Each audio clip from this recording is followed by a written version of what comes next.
Nice to talk to you. Yeah. How have you guys been? Is it snowing where you're at? Yeah, I mean, it's not.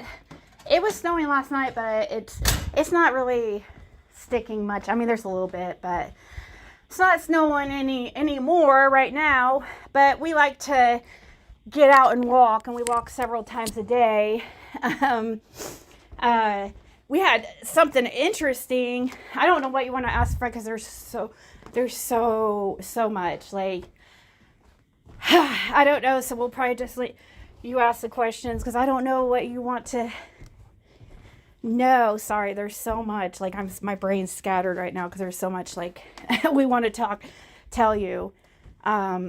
With Fred, here he is. Okay. Sorry. Okay. Here's Fred. Okay. Okay. So, anyways, I'm going to try to let Fred talk. I just kind of talk myself because he can't hear very good. And so sometimes Makes two of us.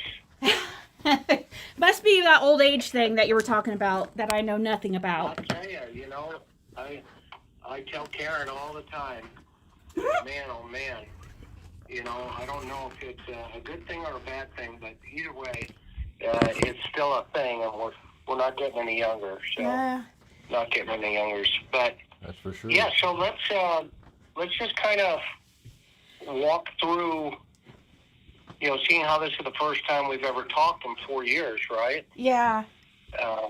And I know there's so many stories and so many twists and turns, and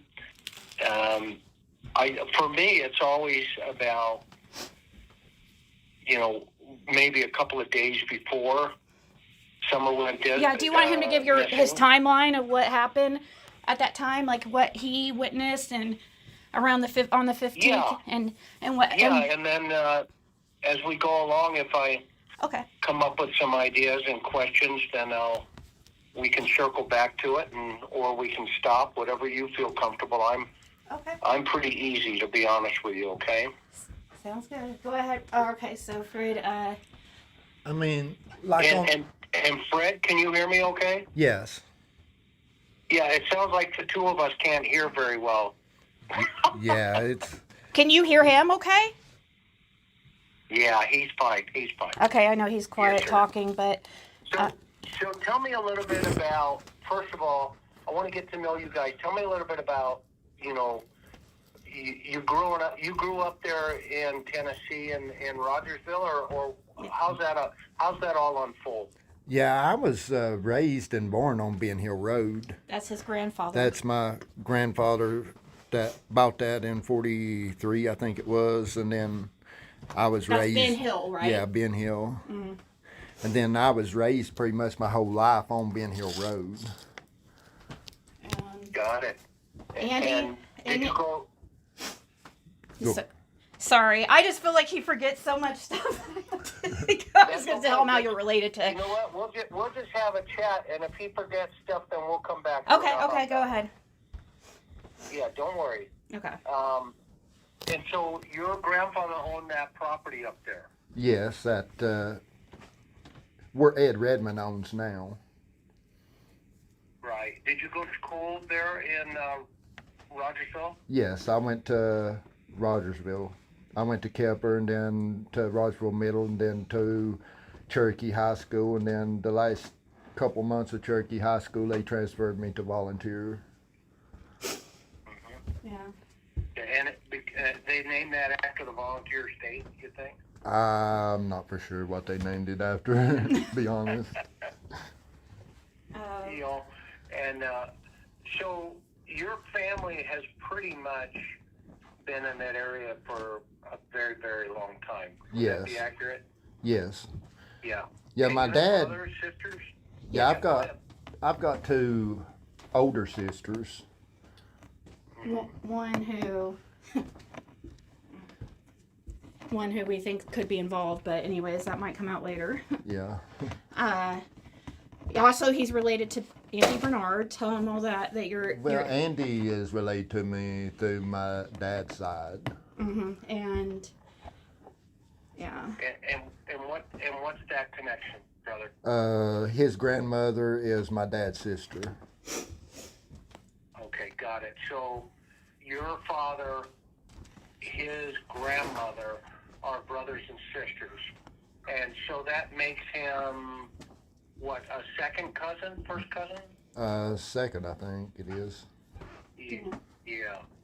And then where did Andy grow up? Also on Vanilla. He mostly growed up on Ben Hill Road up until he got of age, and then I don't really know where he went from there. He was on 125, wasn't he? Yeah, he lived at 125 with Fleta for But he most of his life. But I mean, Until she got put living in a there when nursing Summer home. went missing, though, wasn't he? Yeah, he moved And you from were Fields. too. You were because Yeah. you guys have two properties on Ben Hill Road. Yeah. You did, anyways. Now there's just one. But He had moved from before he moved to 125 back to 125 Ben Hill. He was on Fields Road, from what I understand. Okay. yeah, And now, curiosity, you have how many brothers and sisters? Me, I just got two sisters. Yes. Okay. And where do you fit in the pecking order there? Are you the oldest, youngest? I'm the youngest. hold on, I'll get the door. The youngest. Yeah. Okay. There's 3-year difference in between all of us. Okay. How many years? There's 3 years between me and my middle sister, and then 3 years between my middle sister and my older sister. Got it. Got it. And that's like 6 years then for your oldest sister. Yeah. And are they married now or divorced? They're divorced. Okay. Okay. But And where do their husbands live now? Do you know? Do what? their ex-husbands, where they live. Your sister's husbands, do you know where they live now that they've been divorced? Virginia, I think. Okay. Okay. Yeah, both of my You know, that sisters' area up there, where- ex-husbands live in Virginia now. Got it. I'm just curious. Growing up as a kid, what did you all do for entertainment? Just mostly I've always stayed out in the woods all the time. I'm either ginseng hunting or coon hunting or riding horses, mostly training horses. Wow. Of course, So I you're mean, like- I was raised up in a drug family kind of too, and they raised a lot of weed and stuff, so they had a lot of time had me taking care of a lot of the crops and stuff. I'm just being honest about it. There ain't no need to No, lie. I you know know? you are. I believe you, man. I'm not even questioning any of your thoughts here. So you're like one of the horse whisperers. Should I get your autograph while I still got a chance? Yeah, I've always been a horse whisperer, that's for sure. Yeah. Okay, so you're good with animals, and then you kind of had, with that area, right? People got to do what they got to do, but it seemed like Yeah, wheat I mean, crops. that area is always been a drug area. There's nobody from that area that's not dealt in some type of drugs at one point in time. Even the officers and their Yeah, I family mean- and stuff. Yeah. Very much so. And what kind of drugs, though? The pot and what else? It was mostly pot and methamphetamine. Pot Okay, for the and longest were there time, and labs? well, I mean, back in like the late 2000s, about 2005 or something, the opiate epidemic come through and stuff, and a lot of people got to go into doctors, a lot of different places like Atlanta and Florida and stuff, getting scripts and stuff to sell and stuff. And then they actually, before that big drug busting stuff happened on Beach Creek, they actually moved a doctor from Florida in on Beach Creek just to write scripts. They brought him in? Yeah, they moved him in a house on, he was next to Beach Creek Who Market. is it that moved them in? Like, He moved into Rick Hill's house, Oh. which is a different set of hills than our set of hills. So, like the druggies, so, Yeah. like his connections moved him up there, or like he basically Yeah, moved but up there to James- become a. James Light is one that had him moved in. The one Yeah, that he went got in down trouble, as right? kingpin. Yeah, he got in trouble and Yeah. stuff. Yeah, they was like 48 or something went down over that. That's that big one that everybody talks about in 2009 or 11. That, The one that Jody tried to say that she had shut down or whatever. Yeah, she was actually, her and Andy were actually, they ended up talking. I don't know about that. From my, okay. So were they taking credit for that? Well, Jody was trying to take they got credit for arrested. it. Oh, okay. But so I have a question on. Let's talk a little bit more about, because I just want to kind of get to know, know who Fred Hill is, right? And I don't need any of your legal history or anything like that. I mean, we've all done stupid stuff, so that's not a real big problem for me. But this whole thing with Summer, there are just so many different roads, right? That Yeah. people have gone down in rabbit holes and everything like that. So, just walk me through, first of all, what you think happened, and then let's walk through the days leading up to when Summer disappears. That make sense? Well, I've got several different theories, what I thought may have happened, Okay. but All like, right, well, let's start with the first one you think is the most viable or the most convincing to you. Well, I mean, like at first, I mean, the way Don talked and stuff, I figured it was a accident cover-up. but law enforcement But the law enforcement told you. was thinking that he had maybe traded her for a debt or something, because when they had me to wire the wire, or the, not wire, but recording device, and try to record Don and them, they was wanting me to hit more on who he owed and stuff, because for some reason the first day they already knew that he had tried to trade his first son for drugs or whatever.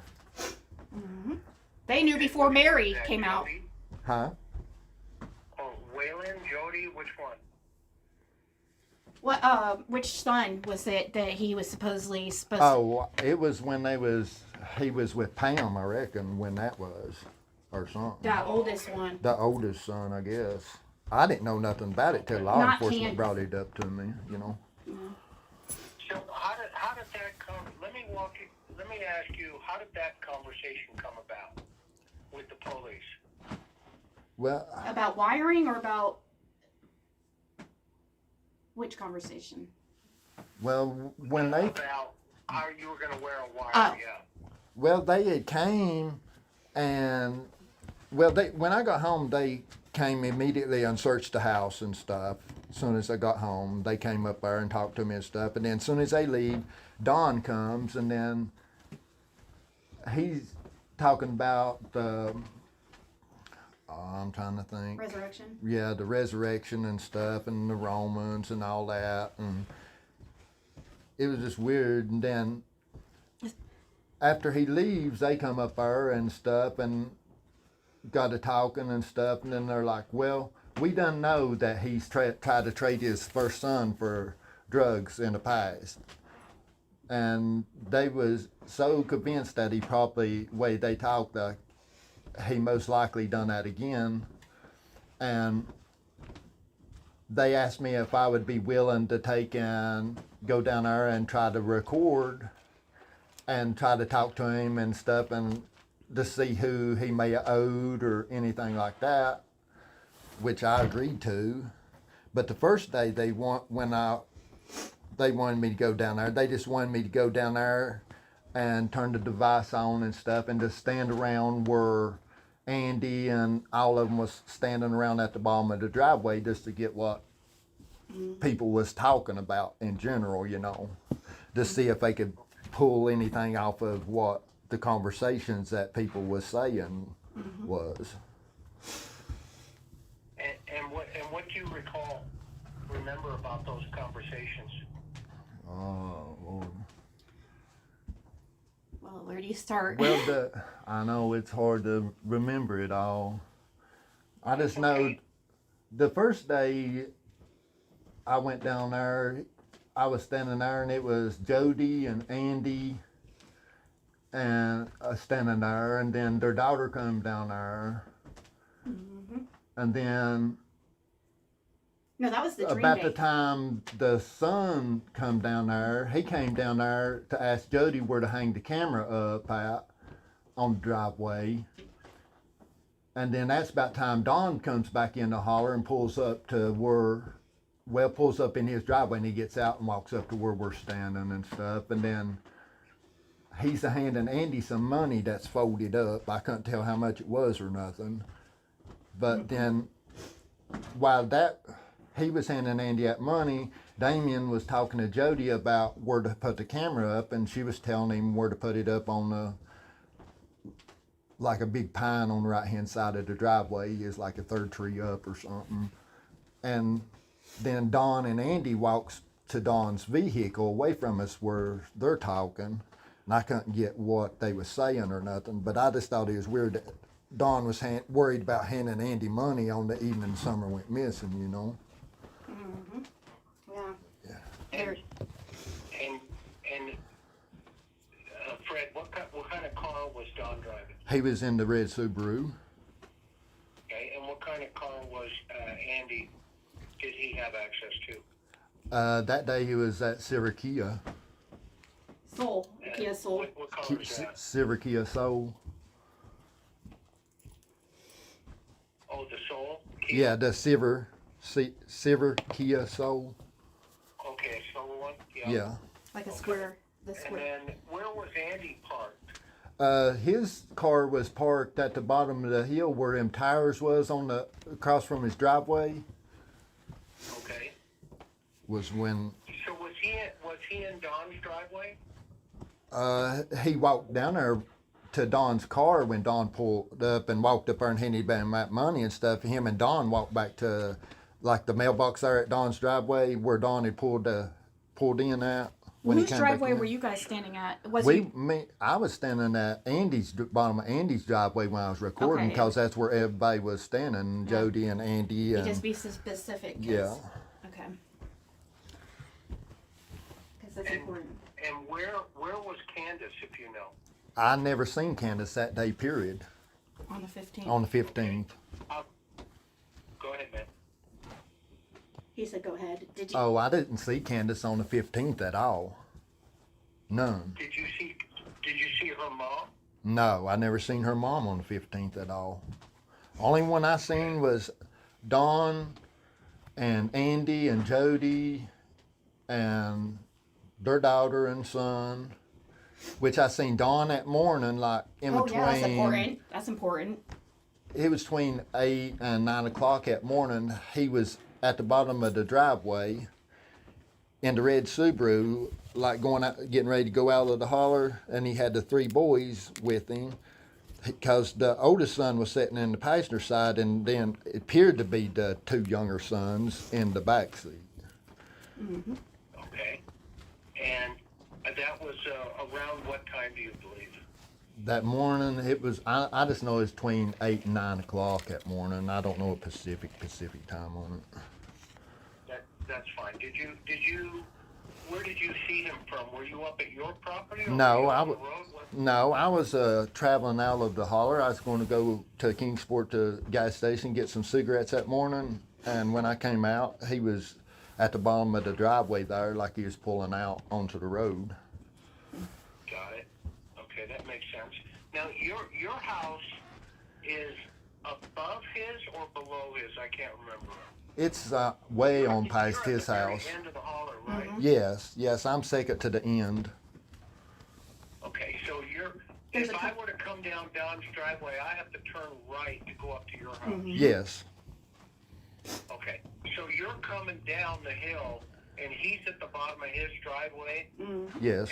And do you recall for sure that you believe at least one of the boys was with him, maybe all 3, or did you? Well, I could see 3 kids with him, and I could see that it was the oldest son that was sitting in the passenger side when I went by, because it was sitting on the side as I was approaching him, and I could see him good, but I could tell that there's two kids in the back, and I was assuming that they was the two younger sons. Now, you know. Fred's memory is insanely good, Chris. So, I mean, in comparison to people I've talked to, is crazy. Yeah, no problem, Jake. I mean, no problem. I believe you. Okay, that you see him and you see his three kids in the car with him. And did you pass him, or did you let him turn in and make the turn onto the road on Ben Hill? No, when I was coming out to go to the when I was coming out from my house, coming out of the holler towards Don's driveway, past Andy's driveway, when I topped that hill, I'd seen him already at the mailbox like he was getting ready to pull out. So he just sat there until I passed. And then I went on to the stop sign, turned right, and he had pulled out like he was going towards the stop sign and stuff, and that was the last time I seen him. You know, I seen him in the rearview mirror as he was coming on out behind me. Okay, so it was just a regular day. Yeah. And you didn't think any, would it be fair to say you didn't think anything of it? No, I didn't think nothing of it. Okay, At that makes time. sense. And now so you weren't, when he got to the end of the Ben Hill there, you turned right, and do you know what direction he turned? I'm not for sure which direction he turned. When I turned right, I just went on towards Kingsport. He went right. When I got to the stop sign to turn right on Beach Creek, he was just coming across that tile as you first go in Ben Hill, as I could tell in the rearview mirror. So. Tell him about that car that was sitting there, the white HHR.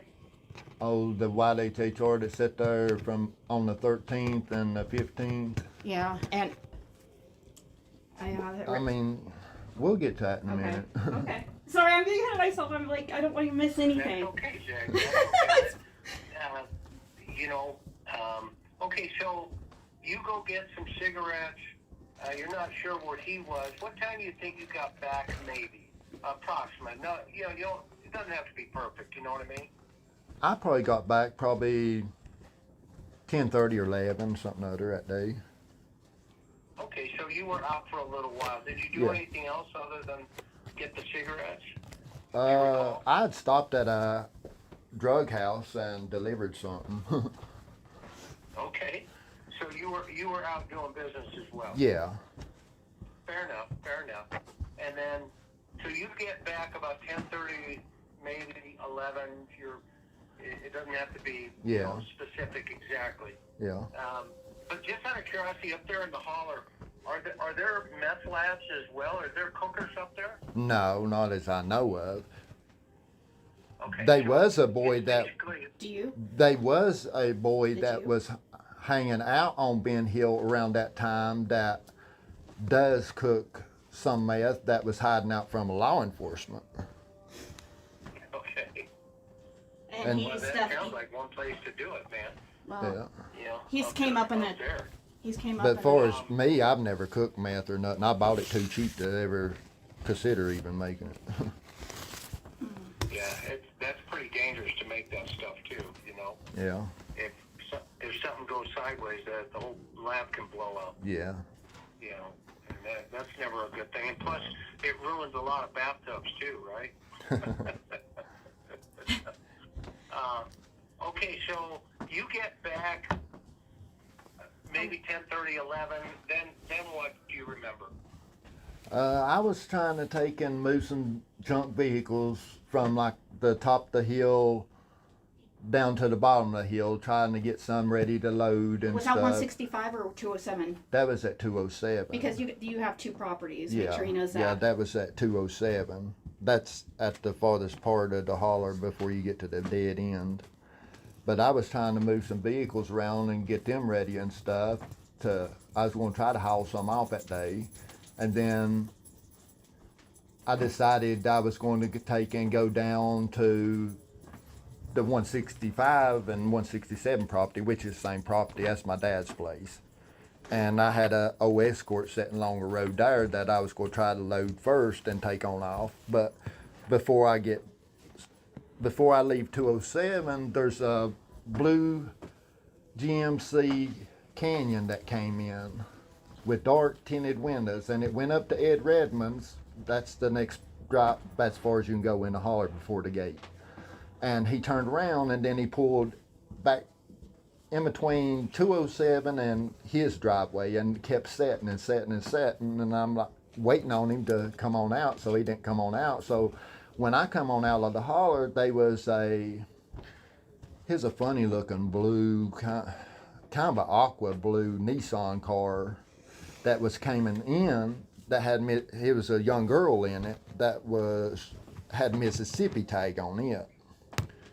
And then I came on down to the 165 and 7 property there at the mailbox. That's where the vehicle was sitting, kind of in behind the mailbox, right on the side of the road. And I backed in right there and stuff, and was taking and trying to get that car loaded and stuff. And then that's when Andy had came in, and I had to move the vehicle and stuff out of the road and let him by. And I'm sitting there kind of waiting on him to come back out. And then I'm like, well, maybe he's went to his uncle's or something, you know, because he's not come back out yet. So I pulled back out in the road, and about the time I hooked my come on stuff back up to the vehicle, he comes back out. So I have to unhook everything and to let him back by. And that blue truck is right on his bumper when he's waiting on me to back the truck What up time out was of the that, way. you think? Well, on the camera, when they was right there at that point, was at 3:47. At 3:47 in the afternoon. Yes. Okay. Now, when you say you were loading up, what are you driving, like some kind of tow truck or a forklift? What are you doing to move? No, I had a yellow Nissan Frontier with a 16-foot trailer behind it, flatbed trailer. And so would you load them up at your property and bring them down to the bottom, and then who would pick them up from there? Oh, I would always haul them myself once I took and loaded them. I always hauled all mine myself. Okay, and where would you haul it to, my friend? Hilltop Auto in Kingsport. Okay. But you didn't go that day. Okay. Okay, I understand. So that's like 3:47 Yeah. in the afternoon. What kind of vehicle is Andy driving at that point? Is he still in the Kia? Yes, the silver Kia. Okay, so he's still in the silver Kia. Yeah. Do you see Don at any time from when you got back from grabbing the cigarettes to you loading the cars and stuff? Do you see Don anytime in that time frame? No, I didn't. Okay, and so it's 3:47. Have you seen him up to that point? Police wanted to know about that dark blue. They were really interested in that dark blue truck too. Yeah. Yeah, the law enforcement act really interested in that dark blue truck. But see, the windows was so tinted dark, I couldn't see in to see who it was or nothing. Had you ever seen that truck before? No, never seen that truck before, and I never seen that car that girl was in with Mississippi tags on it that day. Which is odd because nobody goes back there, right? Yeah, and then Do you think they were going up? You think they were going up there to cop dope? Well, I don't know about the blue truck, but the law enforcement said that she was a student that was visiting Ed Redmond, that she is supposedly had checked out, so. Supposedly. Okay. Do you know if they checked out the blue truck? Guy? No, they're trying to find out who They was just called driving us a it. year ago about that. Yeah. They called us a year ago about that. Ziggy, do you know if at any time they ever identified that person? No. No. So Pruitt called. I sent an email to TBI because I'm like, what the heck is going on? Are they like Andy's all over YouTube claiming he wasn't in the holler, and we know he was. Fred worked with law enforcement. Of course, nobody believes that, but he absolutely did several times. Sure. But what was it? What was the question? Sorry, I get like. Talking about the blue truck. Oh yeah, no, they called us. So I sent an email to TBI in the end of last year because I'm like, and I just wrote out everything that Fred did for him. I'm like, he recorded the 15th, 16th, 17th. He saw Andy burn on the road. There was this, I'm like, what the heck is going on? So I sent it to TBI because I'm like, is there miscommunication going on? A few days later, Pruitt calls me. And he was like asking if we knew who drove that truck. And we're like, dude, you guys should know this. First of all, Fred didn't work with Pruitt. He worked with Lawson. Who else? Tell me who you worked with. Well, it was Nate Simpson and Gary Lawson is the two main ones that I worked with. There is so much. But see, the reason we reintroduced that to the TBI was because way Hawkins County talked the first day that Summer went missing and stuff, they didn't want the TBI involved the way they talked. And then I'm like, well, have they even turned camera footage and stuff into the TBI and stuff? I started questioning that in my head. That's why I wanted her to go ahead and send the TBI that email and stuff to make sure that they was aware of it, you know. Mm-hmm. Is that the one that they said that you hadn't done anything and they cleared you and all that? Where they cleared you? No, that's that email from that Fred's sister. That's a different one, though, right? Yes, yes, that's a whole. Okay, I don't want to get it. I don't want to get there yet. Okay. Okay, so let's. Okay, I'm sorry, because this just flows off the top of your all head.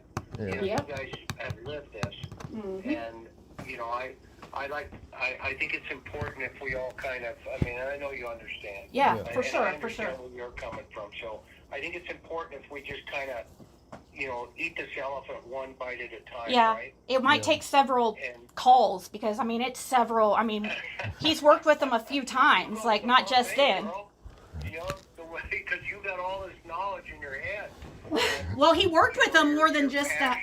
Yeah. He worked with them. And I understand that. I totally understand. Well, see, I rode with them and stuff to different locations and stuff. Anywhere that I thought that maybe they could have hit her or anybody could have kidnapped her and been hiding out, or I showed them where all of the septic tanks that I knew of in the area, all the old wells, whether it's hand dug, whatever, any kind of houses that was off the beaten path that anybody could have put her or anything.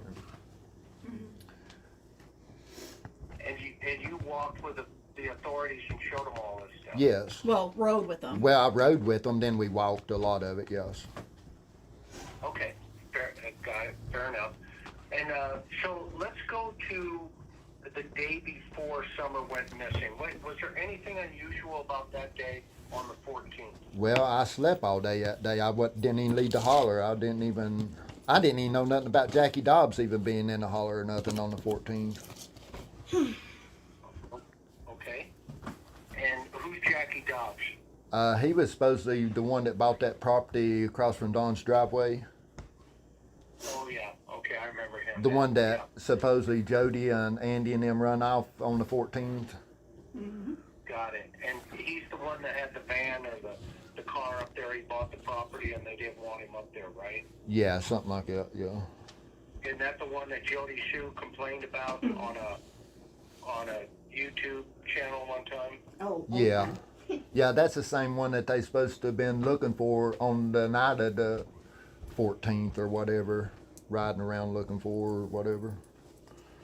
Okay, so on the 15th, you 13th. really come into this when you see Don at the bottom of the hill in the morning when you're going to get cigarettes, right? 14th. Yes. Except also the 13th. Well, the 13th, there was an odd vehicle that was sitting at Simpson Loop, that's straight across from the bottom shed. It was a white HHR. It sat there most of the day on the 13th because I was in that little holler quite a bit that day. But I didn't see nothing suspicious other than that car there that day. But you saw that. And then see, I seen it. And see, on the 15th, I seen it when I went out to get cigarettes that morning. It was still sitting around down there at that, across from a shed at Simpson Loop. Never seen it again. And then I never seen that car again after that. What kind of car was it? What color? It's a white HHR, Chevy HHR. What year around? I don't even know. You're pretty good. You're pretty good with Yeah. cars, I can tell. I just know that style it was and stuff, that is a wide HHR. But far as year, I've never fooled with them that much to even know what years they are of them. And is I just that a know it was sedan? that body style, you know. Yeah.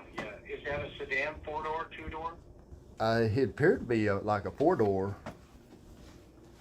Okay, the one you saw, what did it look like? a 4-door. But you didn't. You turned right instead of going Yeah. right by it, so you didn't Yeah, see it up see, close. see when you come up to the stop sign that off at Ben Hill and Beach Creek, when you get up to the stop sign, if you look left, that's the first place you see is where you turn on Simpson Loop, and it was backed in pointing towards the shed. It was backed in kind of setting up again that bank lot. And that's the way it was on the 13th when I seen it. Is that Don's shed? Yeah, at the bottom at the Don Shed, that road straight across from it is Simpson Loop, and that's where it was backed in at. Okay, so it's across from where Don's shed is there at the bottom of the hill. Yes. Okay. What's that shed used for anyway, do you know? I have no idea. Tell them what you saw back in the day, though. Well, I mean, when Don first introduced himself to Beach Creek and stuff, they had put a single wide trailer up and was advertising sex for sale and stuff on a 4x8 sheet of plywood. When him and Pam was still together. Really? Mm-hmm. Back in the day? Yeah. Well, like, how long ago was that? It's been probably 20-something years 15? ago now. So, how did Don end up there in the holler? Do you know? I have no idea. Tell them that they had to get a pastor to get that shut down and stuff too. So there is. Law enforcement didn't even really do nothing about it. And Orville Dolan, which was a pastor, he took and got it finally shut down somehow, and got So the was signs it like and a stuff. little brothel? Was it what? A little brothel. Like What did you see? a sex house? Well, they had that trailer set up there, and then they had like a 4x8 sheet of plywood. Did you ever walk up there? No, I never walked up there. You could just see it driving Didn't by. know if you because wanted it's right on the to edge partake of the in road. the services, or. I'm just I was kidding. young at that time, but anyway. Not that young, 'cause- No, I know. I know that, but he just had a price of anything you wanted just listed on it, just like you would pull up at Pal's drive-thru or whatever with the sign there with whatever, and then the price. And you saw people. Yeah, I know it's right there. You wouldn't think it would be possible, like that. But how long did that go on? Do you think? About a month. Okay. Okay, so let's go back to the day Summer disappears. Okay. And Ziggy, let Fred tell me the story on this one.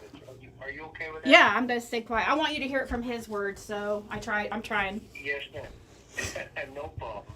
No problem. You're a good help, by the way. I appreciate that. Sorry, I'm trying, Chris. I'm trying. No, I understand. You're good. So, Fred, walk me through what you remember about that day in your own words.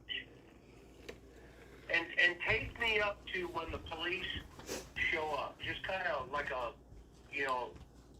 like it's just you and I were sipping tea on the front porch.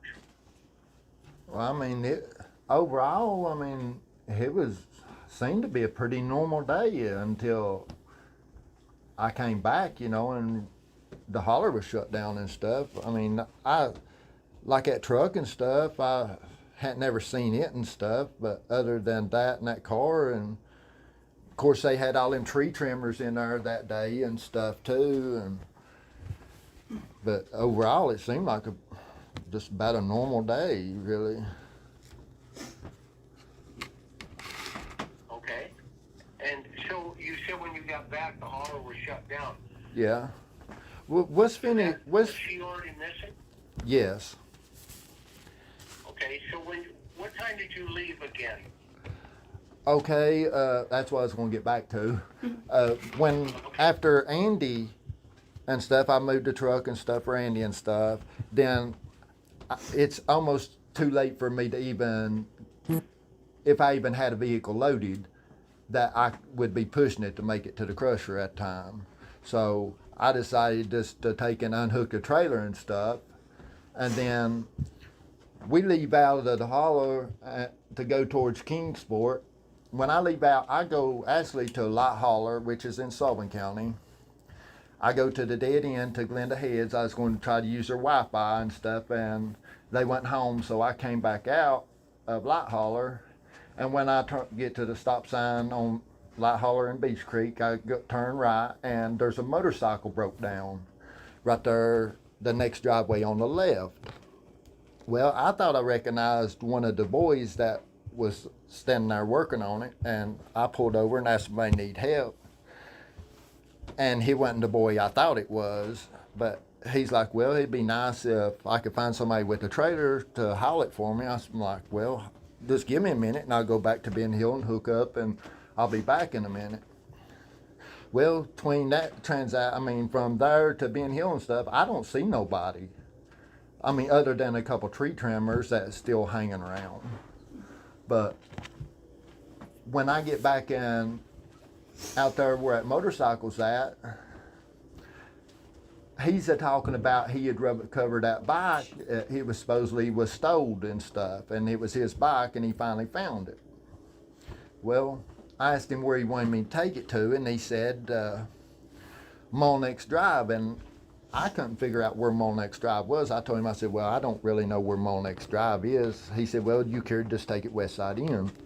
I said, well, sure, I'm going on need to go to Kingsport anyway. So when we left from there, we go to Zoomer's, and they're getting gas, and see the boy that's with him that brought him to Beach Creek to take and look for that bike, he was in gold Lexus, 4-door Lexus. But anyway, we get gas and stuff at Zoomer's, or they do in the Lexus, because they don't like it about out. But on the way from there from Zoomer's to West Side Inn, he's talking about that he had traded his dad a red Toyota truck on 36s for that bike, and he's like, and that bike's like my baby girl. And then he makes a comment. He said, "Wonder how they're gonna like it." Something about a baby girl. And at that time, I didn't think nothing about it. But as I play it in my head, see, a week or something ago, a little over a week ago, actually the woman that driveway where I helped them people with that bike, her husband and her was standing there too, which they got surveillance, and I'm hoping she turned it into the TBI. But she told me that they recovered that bike from Ben Hill Road. With that being said, they was never, that bike or that car on any cameras past Dawn and Andy's driveway. So if it was recovered on Ben Hill Road, it had to be either Donnie Chambers or Andy's or Don Wells's. Mm-hmm. But the way he said something about it was like his baby girl, and wonder how they like it if they didn't have their baby girl. It kind of makes me wonder if it was something could have happened there with that. Oh, oops! I'm gonna stay quiet. Okay, hang on. I'm not gonna say anything. And then we'll come back to it, okay? Okay, so where do you go? You help them? Yeah. And then what do you do? Yeah, I take in, once they load the bike and stuff, I take it, well, we stop at Zoomer's, and then I take it to West Side Inn, and when we get to West Side Inn, I pull up right in front of the office, and then they unload the bike and stuff off the trailer, him and the boy in the gold Lexus, they unload the bike, and then they push the bike in between the office and the pool. There's a pool behind the office, and then they push it down the sidewalk there into the third room on the left is where they put the bike. Okay, then what happened? Then after that, I left and I went back to Zoomer's to get gas. I was at roughly 5:30, 5:35 or something, and that's when I seen Andy again at Zoomer's getting gas. And then when I leave Zoomers, I go to deliver some stuff and at a house and hung out there for a little bit, not too long. And then when I left there, I came back towards Beach Creek and I stopped on Long Star Road at another place that a lot of people gathers in that was waiting on me to deliver some stuff. And I actually picked up a bike there of Brandon Clark's.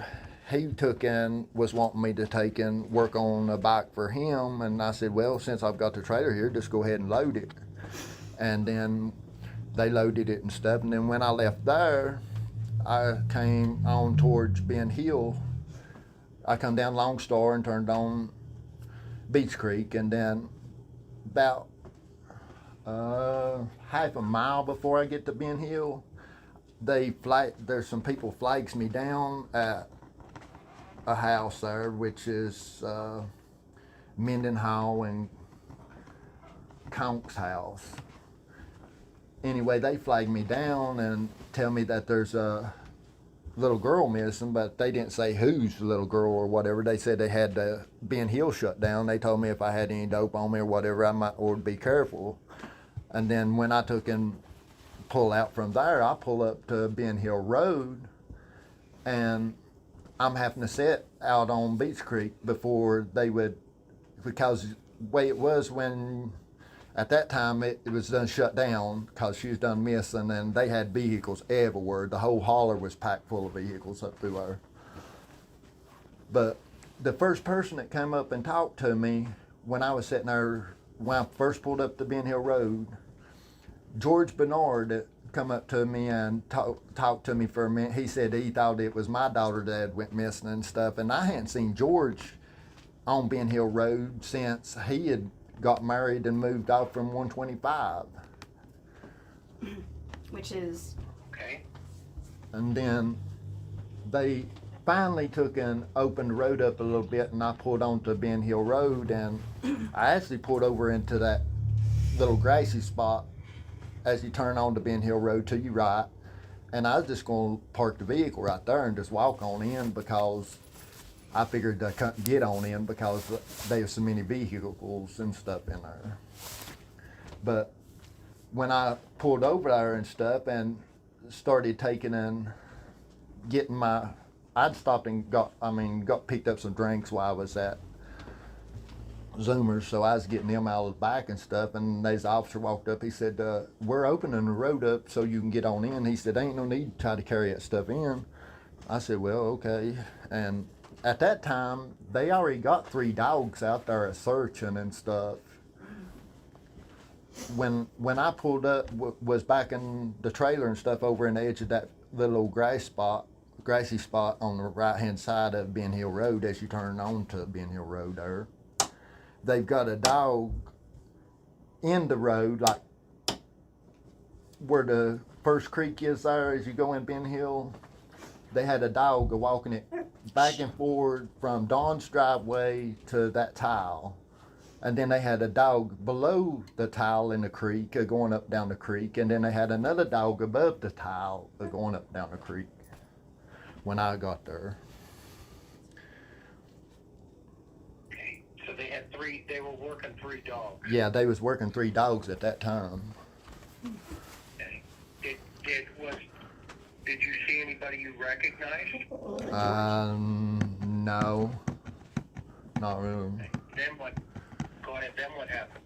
And then they finally got the road opened up, and they got the cars pulled over to the sides enough that where I could get through and stuff. And then I went on home, and then that's when they came on up there and stuff and asked to go look in the camper and first one thing and another, and was asking just who I'd seen on around and stuff, and if anything in the area that looked suspicious, anything that day, and which I told them just what I told you, about the blue truck and Andy and stuff, who I'd actually seen on the road myself during that time. And then During what time, Fred? well, just during the whole day. They was just asking who they actually was asking who I may have seen that days prior to that in there and stuff, and at that time. And okay, and then you make it home. What kind of vehicle were you driving again? I was driving a yellow 2000 Frontier extended cab. Oh, okay. Okay, is that the same vehicle that's on the video where Summer's dancing? No, that's a Xterra. Oh, okay. Okay, so it's a different vehicle. Yeah. See, you don't. Yeah, mine was a truck. That was a SUV. Got it. Okay. And whose exterior or Nissan was that? The one that was at the Wells's. In the video. Yeah. I was told it was Dudley's. I'm not for sure whose it really was. We found out it wasn't. Got it. Okay, so you make it home. The police come up to you. Mm-hmm. Tell me about that contact. Well, I mean, they came up and just asked to look through the camper and stuff like that, and just questioning what I had seen or that day and days prior and stuff, and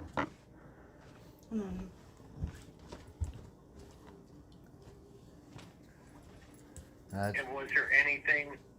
Did they search your house? Did they search your property? yeah, they searched the property and stuff that day. They did it every day. Yeah, they done everybody in Ben Hill that evening. They searched everybody's property. And Especially any building or house or trailer, whatever people lived in, they especially searched all of the outbuildings and buildings and barns and stuff like that evening. Okay. And what time do you first come in contact with either Andy or Dawn that evening on the 15th? After I got back to Ben Hill, Yes, sir. Don was the next one that he came to my house and stuff and was just said that he had to get away from down there a little bit because I don't know why really, but he let on like he just had to get away from him down there. But when he came up there at the house, he just acted like there wasn't nothing going on, no emotions, no nothing.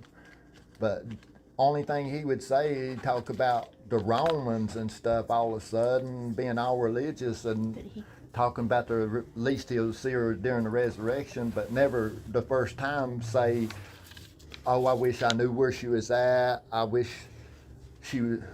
somebody just anything about Summer. He wouldn't say nothing. Only thing he would say, at least he'd see her during the resurrection and stuff, and want to talk about the Romans being the richest people in the world and how sometimes that they would do certain things to gain power. I didn't understand what he was talking about, really. did you? How did that strike you? I mean, how did you feel when you heard all that stuff? I was like, You didn't I know. was like, what in the world's Why is going he on telling with you him? this stuff? Why is he going religion when he's never been religious before? Any other time that he's came by my place or whatever, he's always wanted to park in the driveway and smoke his crack or whatever, you know? Did you hang out with him a lot? No. Did he talk about the police and the investigation? Did he what? Talk about the police. I'm sorry. Did he talk about the police and the investigation? Well, he just Not that day. asked him what I had told the police and stuff.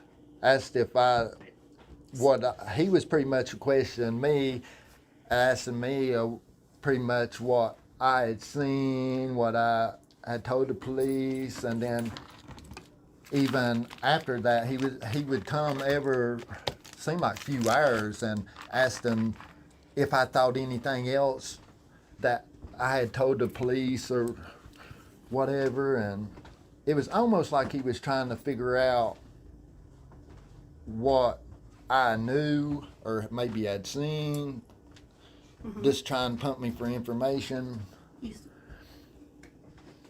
And which I would tell him that that? You sold Unless Andy. he is involved in something, worried about what I had seen or whatever. And he specifically asked me about, did I see Andy and stuff too that day, which was, I didn't think nothing about it at the time, but now I kind of wonder why he kind of mentioned, why, if I had seen Andy or whatever, you know, when I seen Andy in the holler earlier that evening.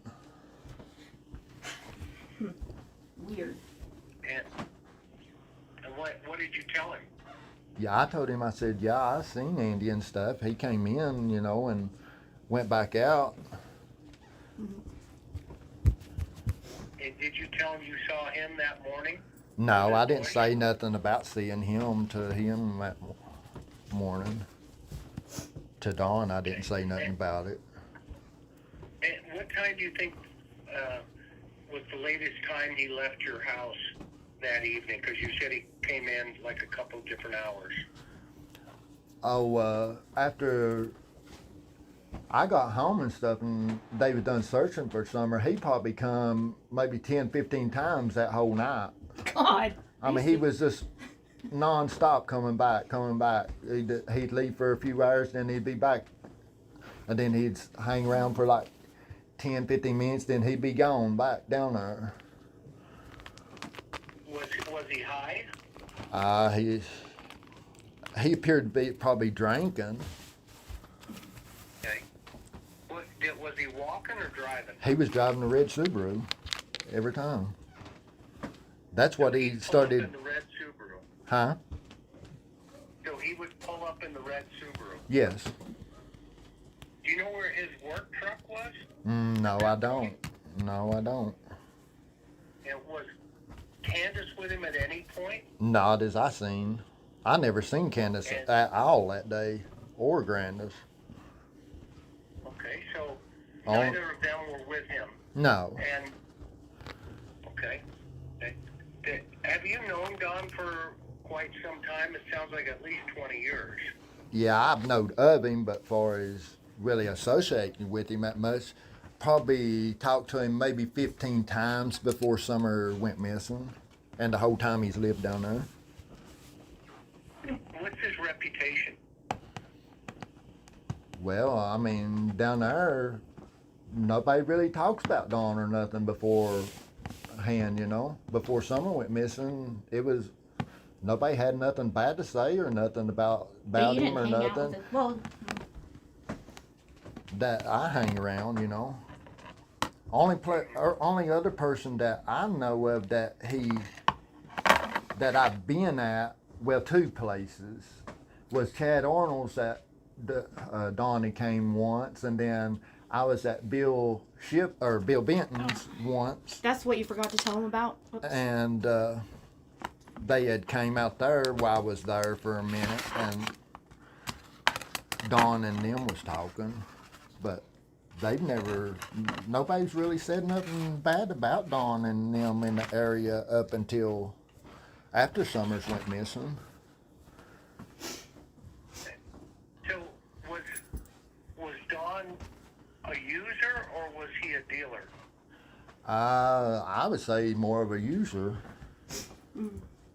from what I'm It understanding. sounds like you were more on the slinging side, and he was more on the taking side. Was that be accurate? Yeah, I would assume that. Yeah. Well, you're on both sides. Yeah, to I be was kind honest. of on both sides of that, but Well, he had mentioned Yeah. to me when I talked to him that, you know, you were at the top of the hill and anybody could go up there and cop any kind of dope that they wanted. That's yeah. was Well, it. the only thing I fooled with was methamphetamine. Yeah, no, you know, I mean, in far this as- call, Dealing. it's about, no, it's okay. In this Yeah. call, it's about Summer Wells, right? Yeah. It's not about getting you in trouble. Oh, I getting know. anybody He's already trouble. been in- It's just, it's the truth is the truth. Yeah. And that's You what forgot to tell him about I Chad. operate under, you know, and that's just my style. So, Oh, yeah. now, okay, so let's go to the 16th. Well, Did Don come by your house Yeah. on that He- day, if you remember? He had came by a couple times, but I'm trying to think what all it was about, really. I mean, he's always just coming and just asked me if I thought of anything else to tell the police and stuff. And then it didn't matter what I told him I told the police. He's like, well, I've done told them that. They done checked that out and stuff, which I didn't understand everything I would say. That he's like, well, I've done mentioned that to them. They've done checked it out, you know. Well, in your opinion, is Don acting suspicious, or is he acting normal, or how would you describe him? Well, he's at that point. He's not really just act like no emotion, like nothing's even going on. It was hard to read what was going on with him because he was just calm. I mean, just Which is sus to me. yeah, which is sus, you know. Like it wasn't nothing going on in the holler period, really, other than him just asking questions, you know.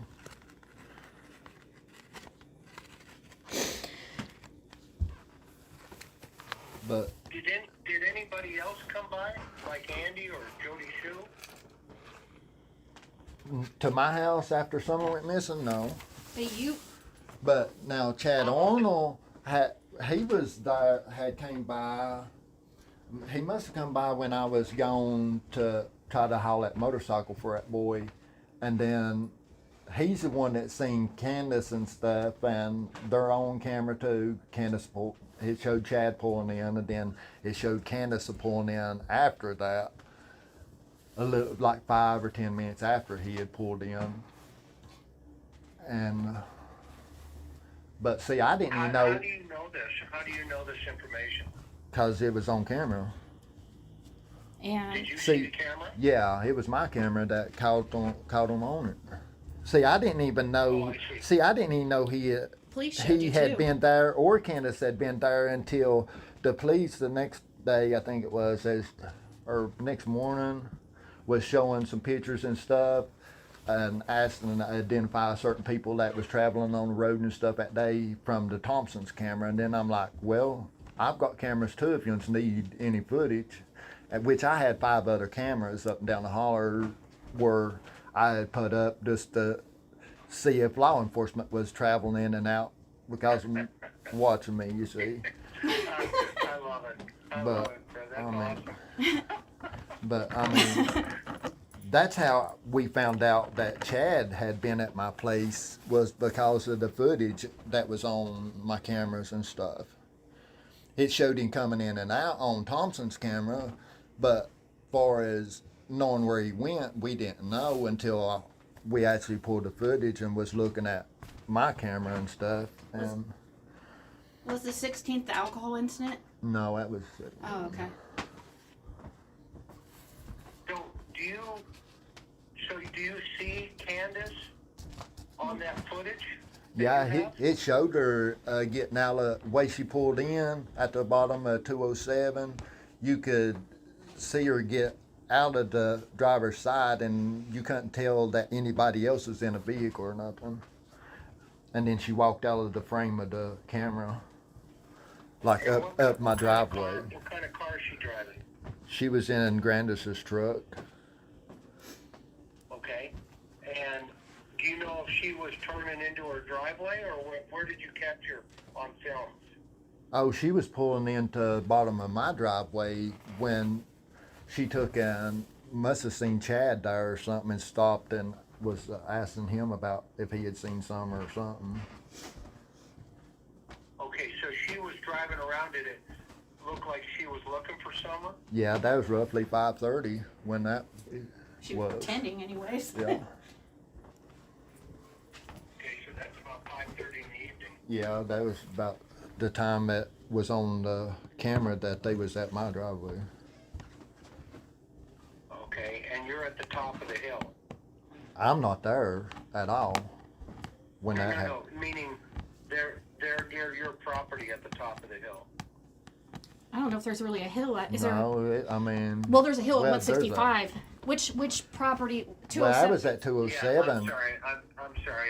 I'm not Yeah. being clear here. At the top of Ben Hill Road, you have cameras all up and down Ben Hill Road, right? Yeah. Well, Yeah, Okay. once you pass Simpson Loop or Simpson Lane, see the Thompson camera is right there, the next driveway on the other side on the left.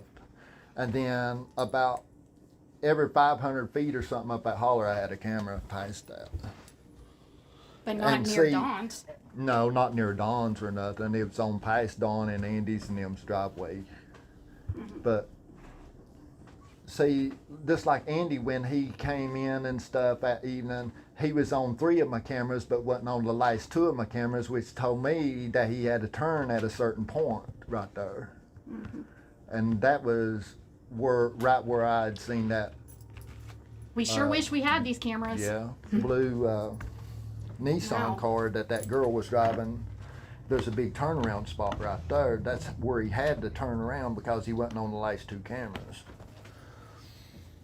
Okay, got it. Now, now TBI has all of these, has all this film, right? They gave it. Well, you turned Hawkins it in. County I turned it into Nate Simpson and Gary Lawson. Where it went from there, I don't know. But they gave you back yours. You turned it in to Sheriff Lawson? Gary Lawson and Nate Simpson's one that took the footage. Gary Lawson's. And Tell him who who's Gary Lawson is. Gary and Nate Simpson, they're with the Drug Task Force and Special Tactics Unit. Okay, so they're like a drug task force. Yes. Yeah. Yeah, they're with the 3rd And Judiciary they Task took Force. the video? Yeah. Yes, they's one that had all the video camera footage They of the gave it back to you, but the Thompsons, Did and you save a copy? I did have the chips because they just downloaded the chips and stuff and give the chips back and stuff, which I gave them permission to take and check the cameras even after that if they needed to, because we put the chips back in and stuff in the cameras. But when I went to jail and stuff, I actually had took the chips out and had them in a Ziploc bag and stuff. But when I went to jail, all my stuff got stolen and everything, and by his sister. everything was lost. By his sister. Tell him So about. that film or those videos, are you saying they're not around anymore? Well, the main chips is not, but they've got copies of them. Do you have copies of them? No, I don't have copies Wish. of them. I wish I did now. Okay. That was years ago. By the way, Yeah. he went to jail in summer of 2023. And that's when his sister comes out and decides to, it's a lot. I don't want to get you off track because there's so much. That's what I'm saying. It's hard for me to stay quiet and not fill in the stuff I know because there's a lot. There's a lot. No, I get it. I appreciate that, and that's why when you and I talk, Okay. you can fill in those blanks. But Okay. at this, so I want to go back to when you're coming back up. Andy's there, and remind me again when you see Don give Andy money. He was after the law enforcement stuff that had done been to my place and searched and stuff, and then Dawn had came and then left, and then they came wanting me to go down there and record and stuff. And that was probably Was that the same night? yeah, that was the same night. The same night Summer went missing. Yes. And was that Lawson and Stimson that asked you to do that? Yes. Yeah, it was Nate did Simpson they and give Gary you- Lawson. Did they give you a recording device? Yes. Okay. Tell me about how that all came about. Did they approach you or did you approach them? They approached me and asked me to do it.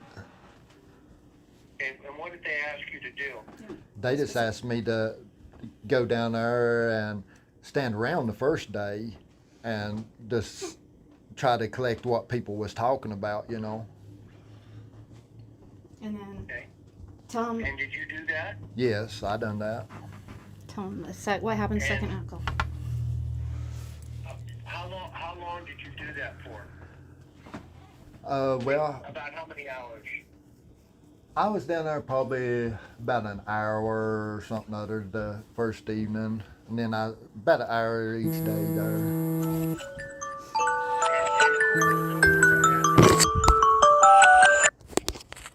Well, see, the first 2 days I recorded at the bottom of Andy's driveway and stuff. Okay. And then on the 17th, when they came and wanted me to go down there that evening and record, they was wanting me to take alcohol down there to them.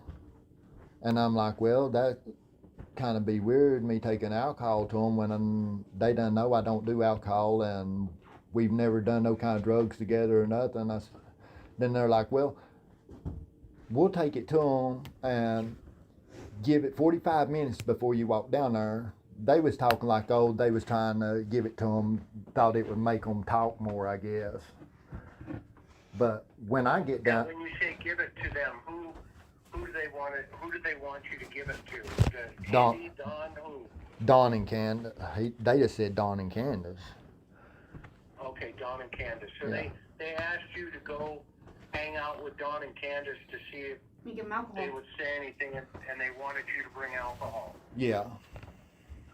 Okay, but that would have been obviously pretty weird, right? Yeah, it would have Based on your been. relationship. Yeah, when I've never had no kind of partying with them, no nothing, you know. Sure. So tell me what happened then. Oh. How did it eventually unfold? Well, when I took and walked down there and 45 minutes later, when I walk up, Candace is outside, leaning up again Don's white truck at that time, and she's on the phone talking to somebody when I first walk up, and I'm like, where's Don at? And she said, he's not here.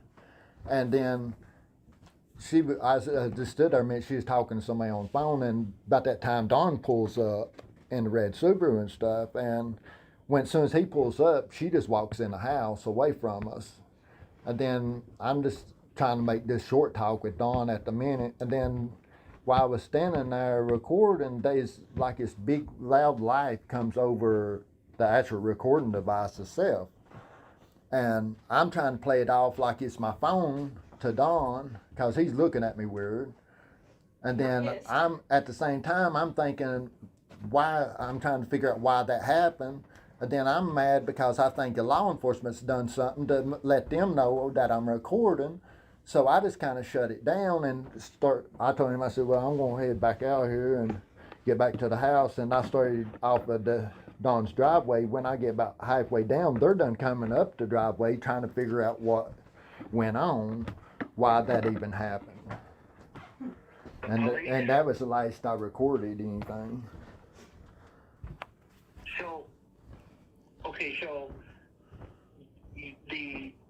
the recording device, a light goes off when Don pulls back up the driveway, and A laugh. right,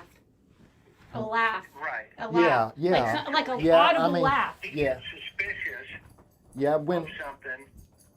which we don't know. You Yeah. still don't know where that came from. to Yeah, this I day. don't know how that came over that device or whatever, but he was just like a big loud laugh, like ha ha ha, you know, it's like a joke kind of way I took it. And they were listening live. Okay, but then did the police come up the driveway as Mhm. well?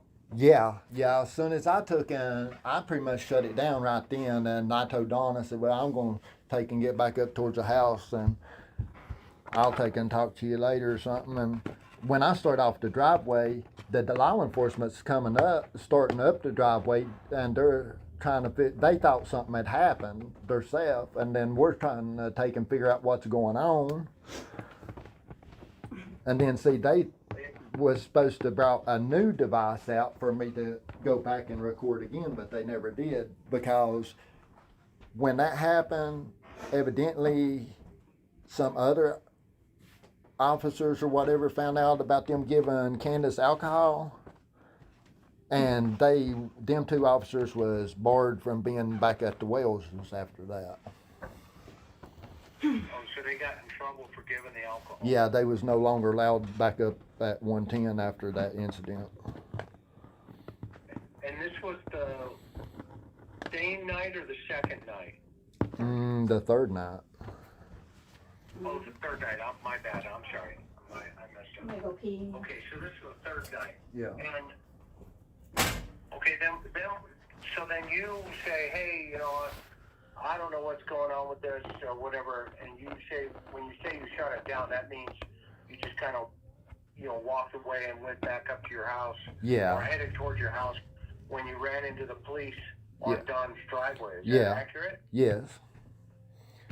Okay. Yeah, they was like 100 feet. They was done like 100 feet up his driveway. They was about where the roughest part of his driveway was, where the ruts and stuff was, when I started back off. Did Don see you talking to them? No, not as I know of. Okay, not you. Okay, do you know where Don went after you said, hey, I'm going home? He turned around and was walking in the house as I was started back off the driveway, so. Got it. Did he mention Summer at any time in that short conversation? No, he didn't mention her at all. Did Candace mention Summer? No. Did you see the boys at any time? That time I didn't see the boys at all. On the in 3rd day. In the 3 days, how many times do you think you saw the boys? Well, Don had the oldest son with him a lot when he came to the house and stuff the first few days. Oh, it was almost so like it was almost kind of like he was trying to control maybe what he was saying or whatever. But see, he wouldn't even look up at you or nothing. He'd just stand there side of Don and just stare at the ground all the time. He never would even look up, make eye contact, speak or nothing. The oldest son wouldn't. Was that kind of like how he stood in the press conference? Yes. Would that be the similar or? Yeah, just like that. I mean, just stand and look straight at the ground. Just would not look up or nothing. What did you think of that? I felt like maybe Don was trying to control maybe what he would say or whatever, kind of what way I took it, you know. It's almost like it was a control type thing, because normally when Don came to my house and stuff, the kids would never be with him or nothing. And would he come to buy dope? No, he's never bought dope off of me. No, so why would he come over? He would just ride by and want to sit in the driveway. Sometimes he'd ask if he could sit at the bottom of the driveway and smoke his crack, because he didn't want to go home, and because him and Candace always fit or something way he talked. Okay. I mean, So in the past, you know. He didn't want to get busted by Candace. I guess, yes. That's kind of interesting, isn't it? Yeah, just like that incident. Candace got mad at you one time because yeah, I mean, like several years before that, before Summer went missing and stuff, I'd went up to Dawn's for something other. I don't even remember what it was for, but anyway, there was something other brought up about coke or something other, and then after I left, supposedly by what Candace said, like a few days after that, I'd ran into her at the Dollar General store, and she was raising Cain on me for mentioning coke, because she said as soon as I left that Dawn went and drained her bank accounts and stuff, spent it all on coke and stuff, and I didn't know he was a fiend that bad for coke or whatever. But she was fussing at me because I don't even know how coke even got brought up in a conversation with me and him at that time, but she was mad at me because Dawn had went and drained her bank accounts at that time on it and was gone for several days. What do you know about Candace? What kind of what is she into? I've just always just seen her drink. If I, when I went up there or whatever, they'd be drinking. Alcohol is the only thing I've ever seen her do. Yeah, she smoke weed or anything? I've never seen them smoke weed. Well, yeah, I have too. Andy? Yeah, I did see Candace and Granda smoke weed once, cause there's a boy had run. I don't know. This is way before someone went missing. A boy had wrecked his truck off right there where supposedly the dog trail or whatever is. It was snow on, and he was coming out of the holler, and it slid it off in the creek right there. And he came to my house, asked if I could pull him out, and I told him, I said, well, I can't pull you out or whatever. I said, well, Don's got a four-wheel drive up there, a blue one. I said, let's just walk up there and see if he may be able to pull you out. And we get up there, and now Candace and Grandis was smoking a joint that morning. That's the first time I ever seen Candace or Grandis smoke anything. But you weren't around them a Yeah, lot. I wasn't around hardly them at ever. all. So Yeah, how about the day Summer went missing? Where were the dogs that if you know? I have no idea. Were they down They at the most. bottom of the road when I everybody didn't. was hanging out? I didn't see them down there that day at all. Did you hear them? You could hear them barking around the top of the hill there at the Wellses, but as far as seeing them, I couldn't see them Okay. when I was standing there recording and stuff. Yeah, with some of the recordings that you made, are the dogs barking in the background? Yeah. And what else is on those recordings, if you remember? Andy talking about going to Fields Road and stuff that day on the 15th, because he's talking about he didn't know that the gate they put a new gate up and hadn't had access to the property until that day. But I was trying to think what else. which was weird to you because There was quite a bit on them recordings. I'm just trying to think of Jody's daughter's one that brought up Andy supposedly having or she walked down there one day. That was on the 16th, and brought up to Jody. She said, well, she called Andy Dad. She said, Dad told me that he seen Summer's dead body. And then Andy was actually standing across the road, kind of behind me at the Syracuse, and she hollered at him. Jody did, and she said, come here a minute. And he said, what's this about you seeing Summer's dead body?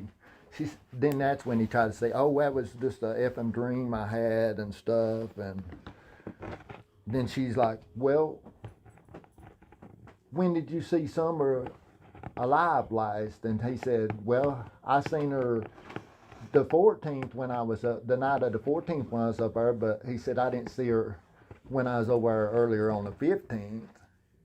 Like that, you know.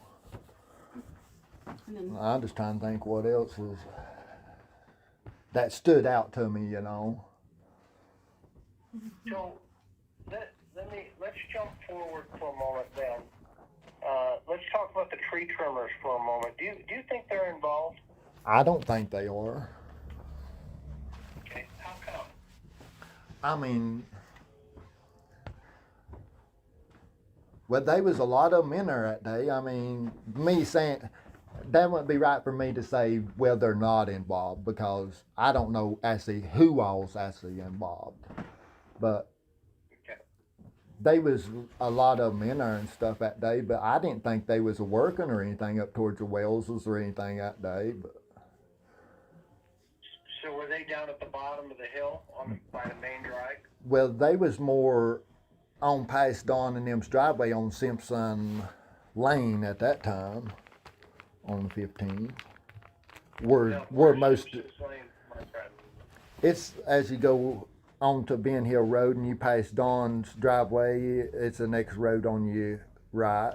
you can only get to it by Ben Hill Yeah, Road. only through Ben Hill Road. And that's also Andy was also seen on that road too. Yeah, But on you didn't. camera, but That's different. I'll that tell you. was just speculation. I don't know. Not speculation. I mean, I've not seen it with my own eyes. Right. Right. But they said that he was on camera at 3:30 on that road, so. 3:30. Yeah. Who said that? So when Evil entered, told me that she was shown footage by somebody. They're now selling. Whoever is selling. She didn't tell me the people, but Simpson Lane, what he's talking about. Somebody showed her footage early on. They're scared and they're moving now, supposedly. And Andy was on the road at it was 3:47. No, Yours was 3:47. Yeah. Hers was 3:37, Yeah, supposedly. that's what they tried to say. Yeah. But I've not seen the actual footage of that. Yeah. I just what somebody else had said. Right. Yeah, just with what you were involved in terms of what you remember, I agree. That's for the sake of our call here, right? Yeah. So that we don't keep. There's so many stories. There's so many. He said, she said. Yeah. I mean, and Yeah, it's hard to sort through it so- all. Go ahead. He said, oh, he didn't hear you. What you No, said. like- Oh, I said it's hard to Right, we sort through all of it. There's so much garbage that's went on in this case. Yeah, We don't watch exactly, any- and that's why I really appreciate having a chance to talk to you finally. I mean, I'm one of those. If you haven't noticed, I kind of lay low, Mhm. but That's good. but I pay attention. You know what I mean? It's not my Yeah. first rodeo, and so let's try to then help me understand how does this is this your grandfather's property where they searched a couple of weeks ago, or help me understand that connection. That was my dad's brother's property that they had searched, supposedly Paul Hill's that's your property. uncle? Yes, That's your uncle. yes. And does he have boys? He's got two sons. One, not Andy. Randy is the oldest. I don't know what their middle names is, but Randy Hill, and then Frankie Hill is the youngest. And Frankie's the one that supposedly's got the tree service and stuff. I don't know what Randy does at all. I've not seen Randy since 2002 or something like that. And so these are your first cousins. Yes. Okay, And they're got it. And what did you hear? Why the police went up there to search that area, if you know? I've not heard from family to know what they've or nothing. Just what we've heard on YouTube's all I know. your experience with Paul in the past and stuff. All you know is your experience when you've been around Paul. Oh, Paul, he's a good person. I mean, You guys didn't have the best of me relationship. and him didn't have a best relationship because of an issue back in the day. But other than that, he's actually a good person overall. Is that your uncle? Yes, the one that they were supposedly searching the property of on Van Hill. That's why we Go ahead. just couldn't believe. He just couldn't Yeah, believe that Paul would. That would be We thought one of maybe the his last sons. places I would think anything would have happened or anything, because he's well respected throughout the whole community. I mean, through law enforcement, everything. I mean, everybody thinks a lot of him. But he has the. But a lot of people has access to his property and stuff, so I don't know if he's found something and turned it in or what's happened there. His sons are in the drug game, though. I think, Yeah. right? One of them. Frankie is somewhat. But, What's Frankie into? last I'd heard, I mean, far as me knowing it for a fact, I don't. Andy claimed he saw Frankie. I forgot about that. But methamphetamine is. Finish your thought. Methamphetamine. Go ahead. Yeah. This meth is all I've heard that he was on. But far as me actually seeing him do anything, I've not been around them boys since I was just a kid, really, like 19 or so. And what's Randy into? I don't know if Randy does any kind of dope or not, drugs or whatever. I don't even know where he works. I wouldn't even know what he looks like if I even seen him today. Are they friends with Dawn and Candace?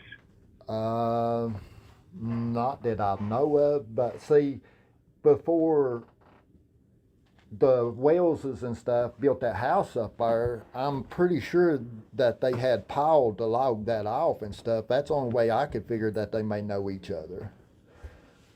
They had Paul to cut the timber and stuff off and grade the top of the hill and stuff off before they built that house. That's the only way I could figure that they may know each other. But Okay. And what about, because I mean, it's kind of out of the norm that 4 years later, the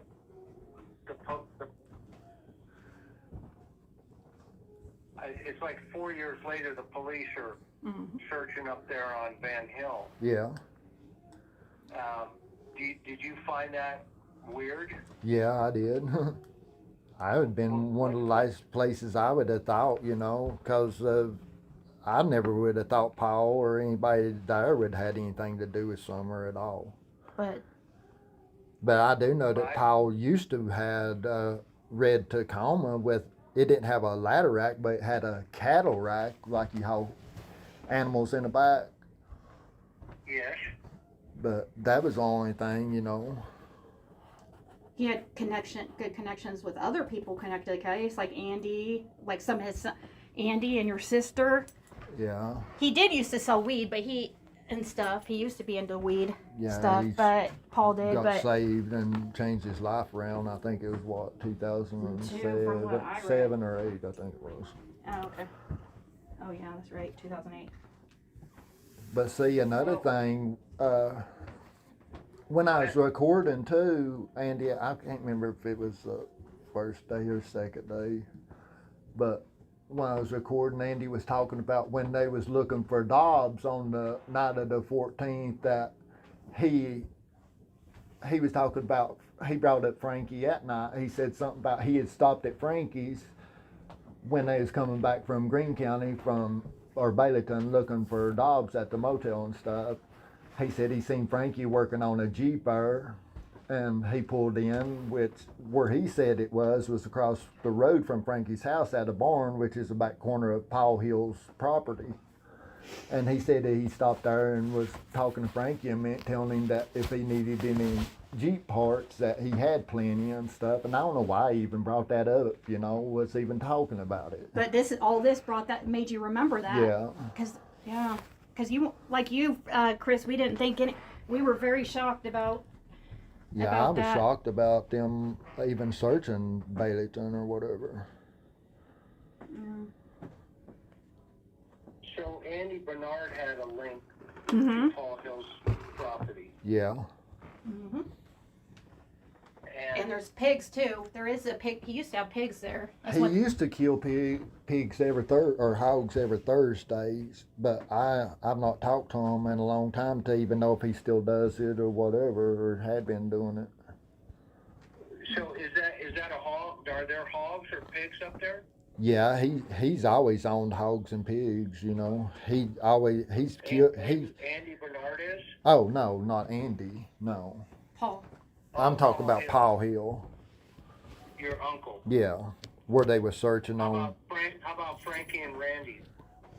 I don't think they've got hogs or anything. I think they just helped their dad, you know. Yeah, did they work for? How many are up there? How many pigs are up there? Do you know? Guess.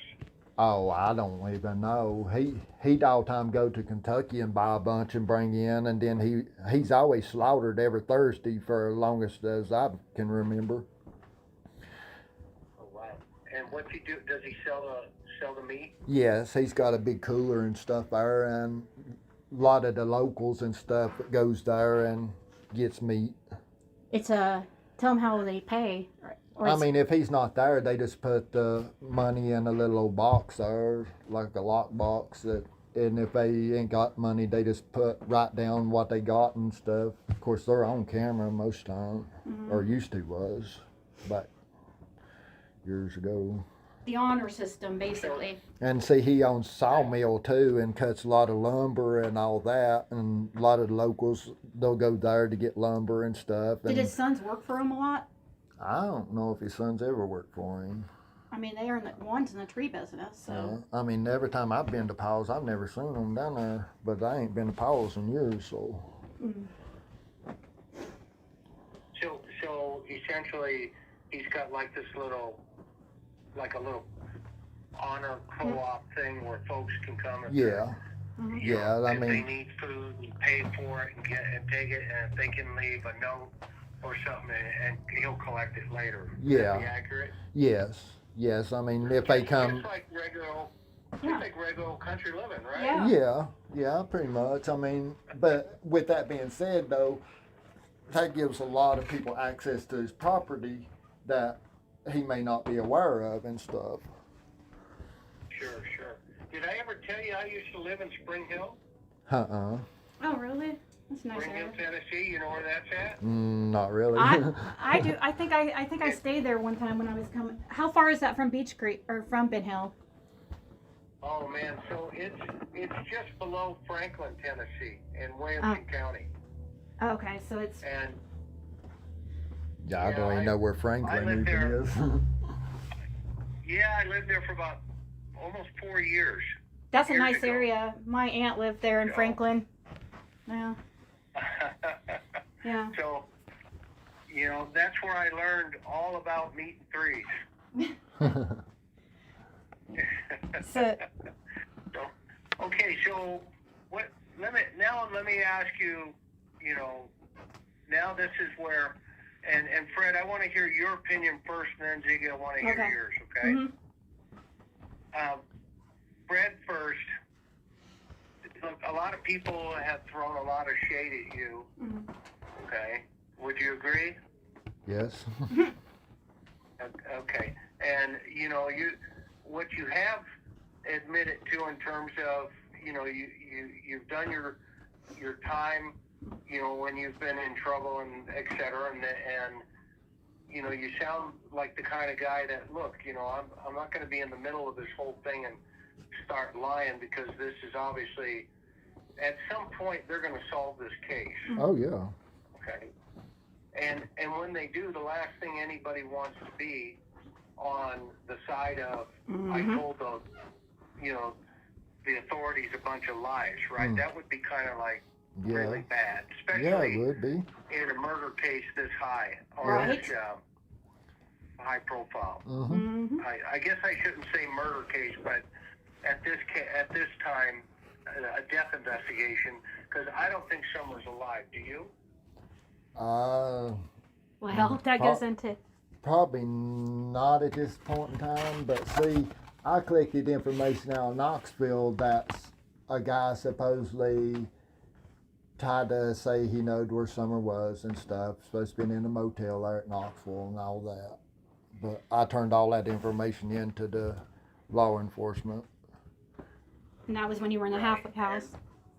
I remember Don saying he used to go to Kentucky a long time ago. Do you remember him saying that? I've never known of him saying anything about going to Kentucky. Just Knoxville. I know he was going to Knoxville, but I didn't know Okay, so nothing. he would go but he said he used to go there to buy dope. Yeah, at Knoxville, yeah. Did he? Yeah, Knoxville, right. So now this is the big question I was going to ask you. What's your opinion as to, with all the knowledge that you have, what's your honest opinion as to what you believe is taking place here with Summer Wells? And how did it happen? What do you think? I don't know how to talk about that really. Or like. Yeah, but what did you tell the police? Well. Well, I mean, at first, I told him, I said, most likely that it was a accident cover-up the way Don was acting, But that was my first thing I talked to the police about. But they act like that. They didn't feel like it was a situation. Do what? Did the police ask you about how you thought that would have happened? No, I don't think so. Okay, so what did you tell them when you said it's an accident cover-up? Why do you think it was an accident? Well, I mean, I just going by the way he was talking about seeing her during the resurrection, at least he'll get to her during the resurrection, that made me feel like he already thought she was dead. That's all I was going on. But your opinion, do you still feel this accident cover up? No, I don't feel like that now. I seriously still feel like it was drug debt myself. Okay, so walk me through that. Why do you feel that? It's one thing to say it, and it's another thing to connect the dots as to why you believe that. Well, after I got to Knoxville and stuff, I ran into a boy named Dennis Smith, and he was in the same halfway house as I was, and I was actually listening to something about Summer Wells on YouTube, and he's like, she's not missing like people thinks. He said, I know where she's at and stuff, and I just figured he was blowing smoke at me, kind of. And then he's like, well, Don and Andy owed the drug debt in Knoxville, and he said a specific number. It was like $48,000 and some odd dollars. I can't remember exactly, but he was saying he said the number all the way out. But he was allowing that. It actually was supposed to went down on. Actually, what he told me is that Summer was just supposed to be held until Don and Andy brought the money, and that they came to get Summer on the 13th, and where the CS was coming on the 14th, they agreed to pick her up on the 15th and do the transaction then. So, and then he said, when, this is what he's telling me and stuff. He said when, after all that happened and stuff, instead of Don and Andy bringing the money, Don takes and calls her in missing, and he said that's when things started going south. He didn't say what, but he just said that it made it where there was no return of Summer without a bunch of people going down. So why Summer? I don't know. It was actually supposed to be 2 kids, but I don't know. According to that guy. According to this guy, but he kept mentioning Summer Wells's name and a Jonathan Tate's name. But he said Jonathan Tate was never reported missing. Who's Jonathan Tate? I don't know. It was just somebody that was child. It was a child, that little boy that was supposed to be held where Summer was held. With how many kids? And they was 11 of them, and all they was 10 girls and 1 boy that they was supposed to be holding like that at that place, moving them between them 3 motels and that one house. And see, when I tell them how you got to that halfway house, like how long you had to wait. It seemed like it was. That ain't important. I think it is. But when I took and turned the information and stuff in, I mean, this boy went as far as at the, how am I trying to say this? When I had him to take, and I was trying to get me video surveillance that up Summer Pacific, because I thought he may just been bullshitting me, because he's talking about wanting the reward money and stuff. And I told him, I said, listen, I'm going to have to turn all this in TBI. He said, I'm cool with that and stuff. And I'm like, well, I want you to send me actual video if you can get in the motel where she's at, in which he let on like he could, because he let on like his girlfriend Colleen at the time was actually taking care of the kids and stuff when they was moving them from motel to motel. But only thing that he would send me would be voice clips and stuff, supposedly Summer talking, which on one of the recordings with her talking, him kind of talking to her about how old she was and stuff. She kept saying that she is 9 at that time. And this was in 2024, May, I think it was, of 2024, and stuff. But the little girl that he was recording and stuff in his motel was talking about Dawn, her being her dad, and this and this and this and this. So I've turned all that information in to Hawkins County, and the TBI come out and dipped my phone and stuff, and with all that information, and then we went over maps and stuff where the motels was at Knoxville and all that. And they actually, about a week after that information was turned into them and stuff, they sent a special unit out of Texas to Knoxville and U.S. Marshals to them 3 motels, and they actually got 22 children out of them motels, but I've never heard what their names was or nothing. I think it's important to tell them how you got, or about how long they waited. It's like law enforcement was pretty much purposely putting you in that halfway house, and that's what makes it even more suspicious. Yeah, it kind of suspicious because the halfway house that they put me at was right next to them motels where Dawn was going to visit them in Knoxville. Mm-hmm. And do you remember the name of the hotel? I've got them on my phone. I just have to send them to you.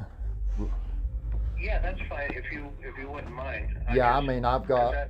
And by the way, everything that we're talking about tonight, Mm-hmm. I am not going to put out onto YouTube. Okay.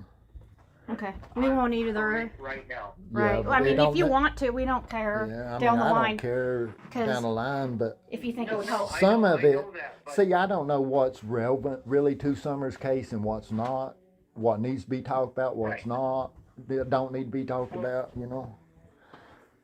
The reason I'm not going to do it yet, okay, now maybe later down the line, we can all figure something out, but not now, because I really want to find Summer Wells. Yeah, that's the main thing, find Summer.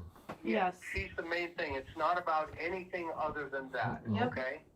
And so if this information, if I can verify some of this information with my sources, then, you know, we may be on to something, you know what I mean? Yeah. So, anyway, what about U.S. Marshals, they go out, collect 22 kids at a hotel in Knoxville. Well, in between the 3 motels, the one off Alcoa and one that, the 2 that was off. It's not like they told you specifically Magnolia. that raid was because of you. Of course, they didn't say it was specific because of me, but the 3 motels that I turned the information in on, and we would mapped out, and I was sitting there with 5 other investigators, and we was going over where the motels are supposed to be located and everything. They did send, I don't know if it's because of my information or whose information, but I do know that that unit out of Texas and the U.S. Marshals had went to them Pacific 3 motels and did get 22 children. But I don't know if it was my information that they used or whether it was somebody else's, but it was just weird that they went to them Pacific motels within a week of all of that information being turned in. Where did this Dennis Smith go? That's what I was about to bring up.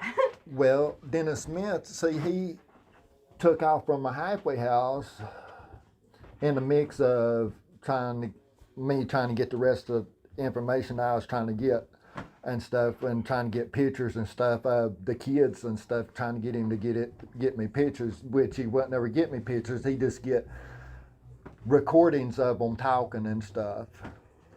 But sure. So it could have been anybody. Yeah, it could have been anybody, but he claimed to be Vice Lord's. Yeah, he talked like it was Vice Lord affiliated, all of it. Who did Don and Andy owe a drug debt to? All I know is his name was Playboy, went by Playboy. Black guy, white guy, Hispanic? He's a light-skinned black guy, is what they're letting on. And But see, another thing, where's he out of? he's from Knox County. You talking about the Playboy? His street name is Playboy? Yes, that's what he went Do by. you know his first name? I don't. I wish I did. And how come Playboy would trust Don and Andy with $48,000? I don't know. Did I'm DJ tell you? It's been a added up amount over a period of time. Something. Is the way I took it. I heard something about prison, but I don't know. Or Well, he's talking about the money, wasn't he? How, but Yeah, the from money.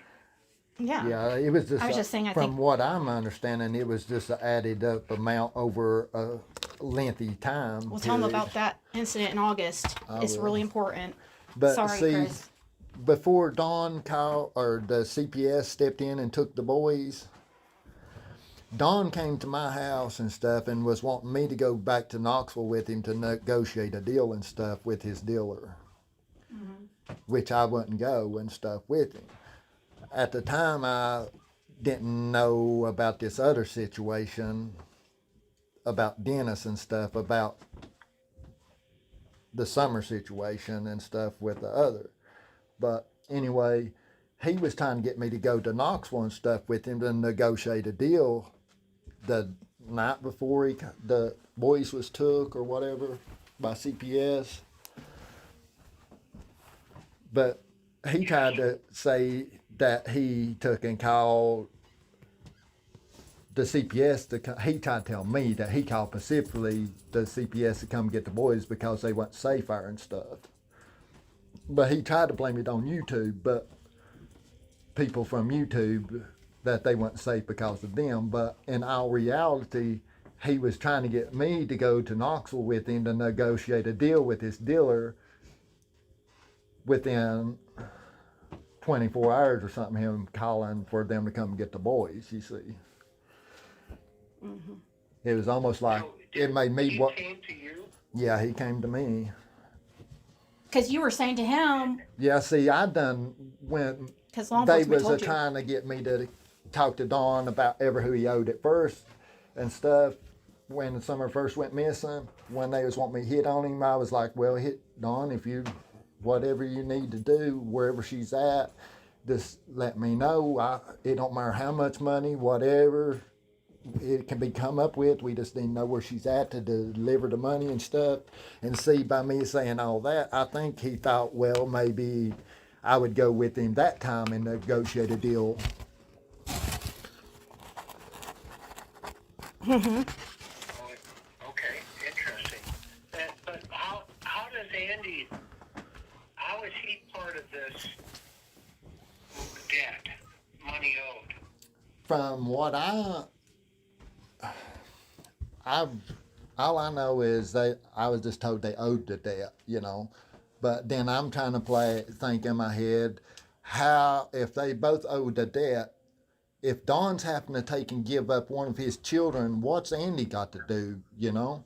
Andy's going to have to pull his weight in something other. But from what Dennis told me, that Summer was passed off between 3 different cars in a short period of time. That he did what? Say it again? Dennis told me that Summer, when they went to every house Summer got to Knoxville, but she was transported in three different cars in a real short period of time. So if somebody seen her get in this car, then if it was pulled over or anything, she wouldn't be there. Okay. But that that's makes me wonder then, by me seeing Andy on the road, and then that blue truck sitting in there, and then that white HHR, it makes me wonder if that's the 3 vehicles she was passed between. Oh, I see what you're saying. What about, how did they get her off the property? Kind of way I took it, the way Dennis talked, probably Andy got his son to bring her to the bottom of the hill. And where at? Exactly. He didn't say. He just talked like that. He got his son involved just enough to keep him from speaking. So Andy got his son involved Yeah, that's from what I was told out in Knoxville by Dennis. to go up and get Summer. Yeah. Tell him about. And did Summer obviously on her own go with him, you think? I would think she probably would, because see, the last time I seen Summer physically seen her was about 3 weeks before she actually was reported missing, and I'd went up to the Wellses, and I went up there going to ask Don if he had a gallon of gas I could borrow so I could make it sure I made it to town. I was just going to bring it back to him.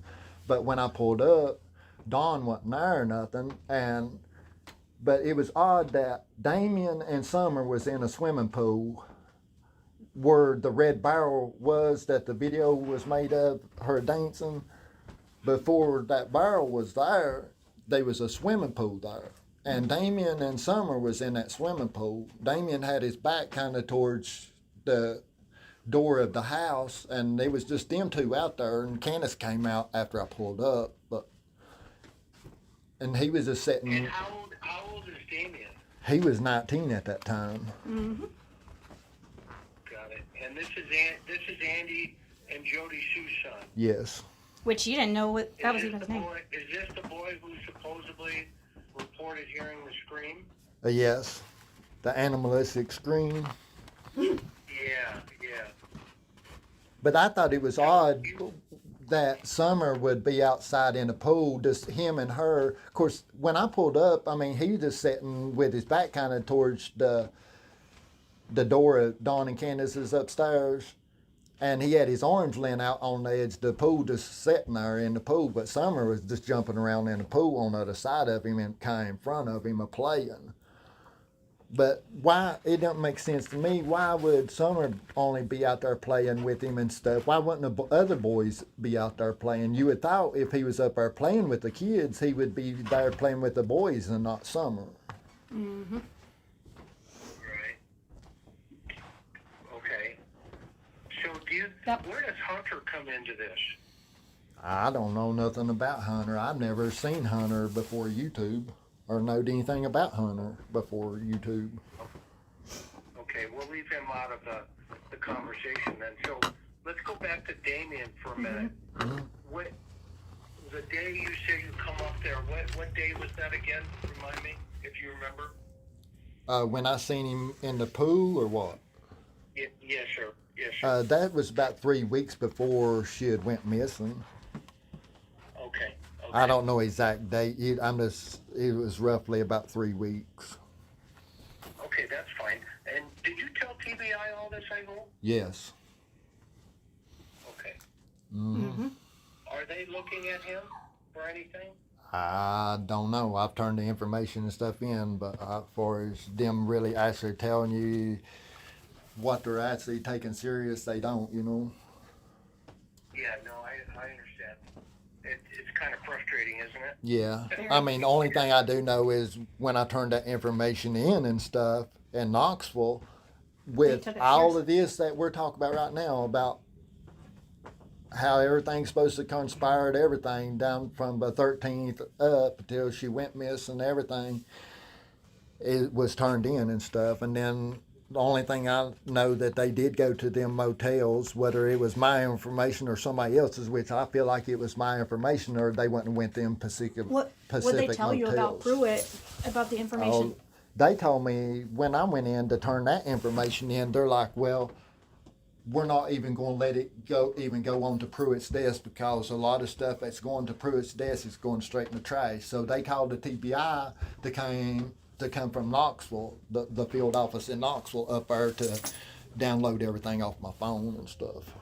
And we was going over maps and stuff while the TBI was on the way from Knoxville to download all that information off the phone.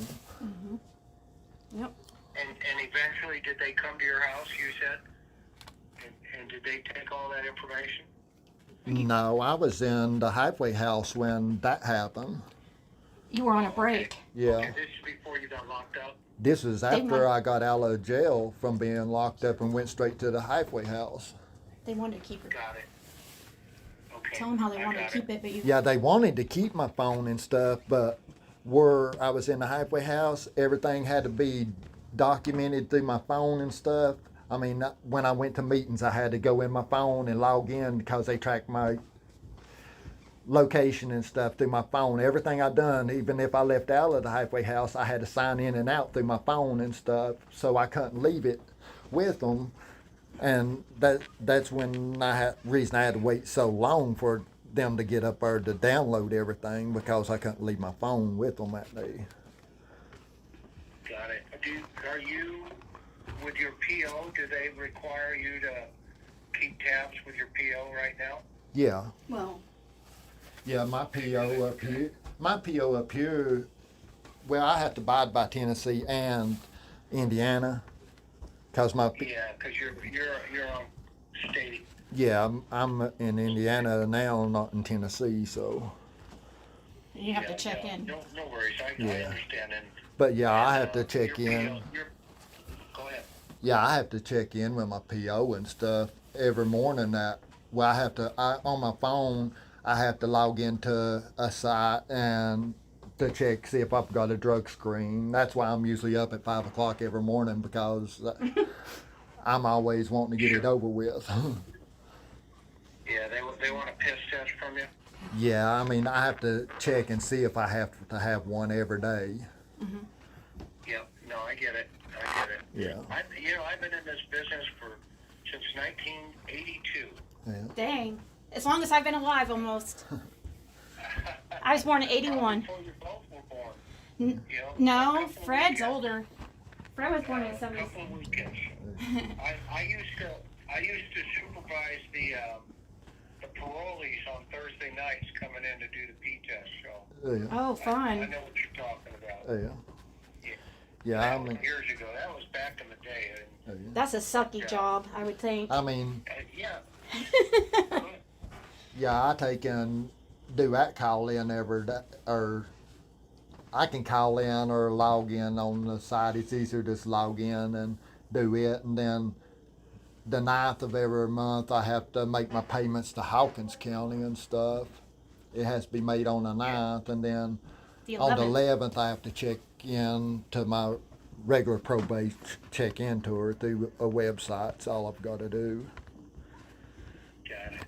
So there's two theories so far from you: an accident cover-up, and the second is a drug debt Possible. that both Andy and Don owe maybe $48,000 Yeah, to a dude by the name of Playboy out of Knoxville. yeah, And they were supposed to pick her up on the 13th, but CPS was coming on the 14th. So yeah, they waited to the 15th. yeah. That's what he talked about. Okay.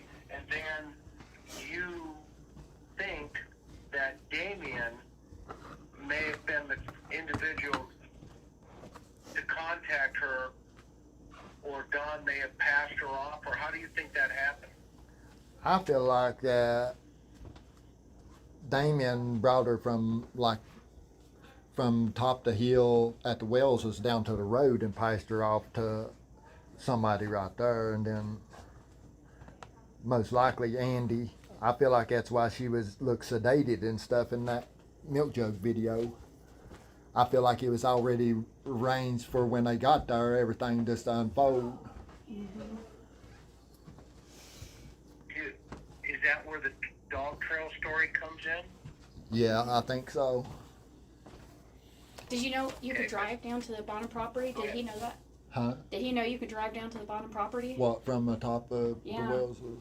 Yeah, Oh. that's something I didn't know. Well, just like when Don talked about when he first came in and stuff.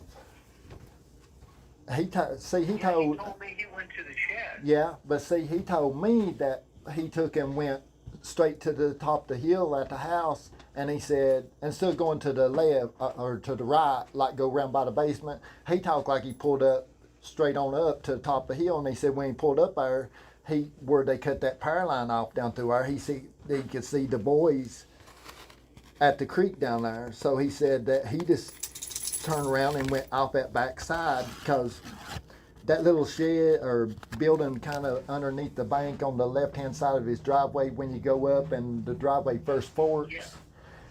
At the end of that building, there's a road that goes all the way off and down to the bottom property. Okay. And see, that's what he told me. He went down there. Which he didn't even tell law enforcement about that property. They had no idea until they didn't even know that Don even owned that bottom piece of property until they was at my house and I was talking to him and stuff about possible places to look and stuff. And they was shocked that they didn't even know that Don owned that shed and stuff down there at that point. Do you think? Did you hear what he had told me when he pulled up that he saw the boys down at the creek down at the bottom and that he went to the shed to check for summer? Did you hear that? The only thing I know is what he told me. But did you hear his? I've heard Don say that he. I mean, did you watch Chris's videos? No, I've not watched none of Chris's stuff. I'm sure you've seen clips and people's I've seen videos clips and stuff. Because his are one of the most used, so I'm sure you have. I'm just going by what Don had told me, Yeah, specifically. no, that's a good way to go, actually, because you get it right from the horse's mouth, right? Yeah. And plus, you're the horse whisperer, so you would understood. Because he was talking about You'd have got it, man. You'd have got it. So. Because he was talking about he didn't think that the Subaru could actually make it down that backside like that. Because he was bragging about the Subaru doing so good at getting down there and stuff. That's more what he was bragging about than anything in the whole story of him talking about. Wow. So, and let's go back to your first thought, the accident cover-up. What do you think happened and how would they have done it? Well,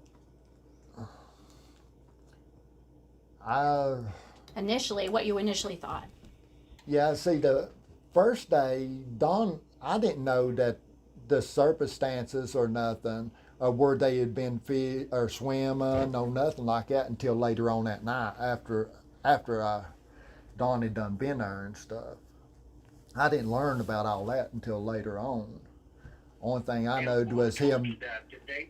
Did they tell you that, or how'd you learn that? I think it was. I'm trying to think how I learned it. Seemed like it was Jody that was talking about it at first. Did you watch YouTube at all during those days? No, not at that time. I didn't for a little bit. Like, what's a little bit? How long until you started watching YouTube? I can't really remember. There was no internet out there, so he hardly ever would see stuff. But because I remember when I first met you. I was just trying. You heard something. Yeah, I heard somebody talking about the swimming hole and stuff, and it's supposed to be swimming or whatever. But only thing I was just going off probably in the accident cover up or something was cause this Donna talking like he see her during the resurrection, been out. But at that time, I figured she was probably deceased, but I didn't know what probably would happen, But what did you tell me? Like when we first met, what was your theory at that point, which would have been in January of 2022? I can't remember. We talked about some. You don't remember your accident cover-up theory? What it was about the water, about the swimming, dry drowning. I think it was drowning or something. Oh, it wasn't me. Oh. No. Oh, okay. My memory is nowhere near as good as his, Chris. So I can't. I thought it was. You said that something about him swimming. I know. I was telling trying. you, Big. I mean, there's so many stories out there, but yeah. This is really important for understanding how Don and Candace think. I mean, right? Yeah. With what you're saying, Fred. I mean, the fact that he even said it on the news within a couple of Yeah, you know, and see, that's why he was, right? when he said that on the news is because of them done having me to kind of talk to him about who he owed and stuff, you know. And then they finally, I did just come out and say, hey, they don't know you traded her, you know. So You did say that to him? that's why he got mad and was saying some of that on the news and stuff about them accusing him of with son or hating her. Oh, Do you think he was, you know, victimizing her?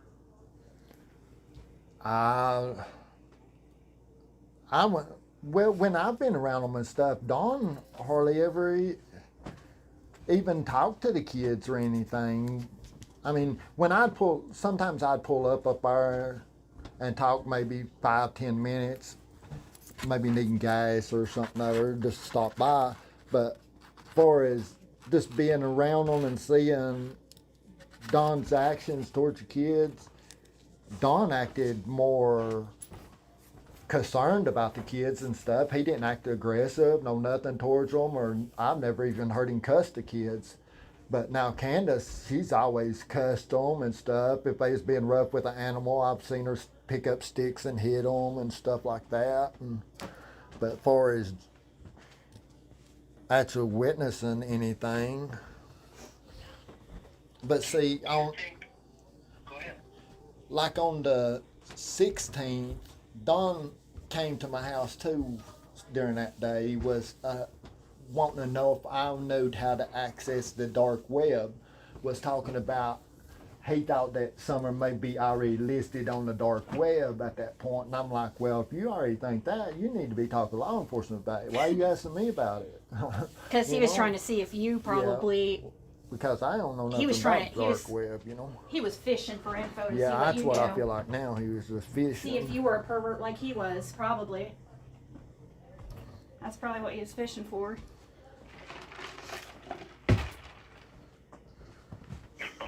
We will pee. But it is. It So was you just. think did he think you were a snitch at that point?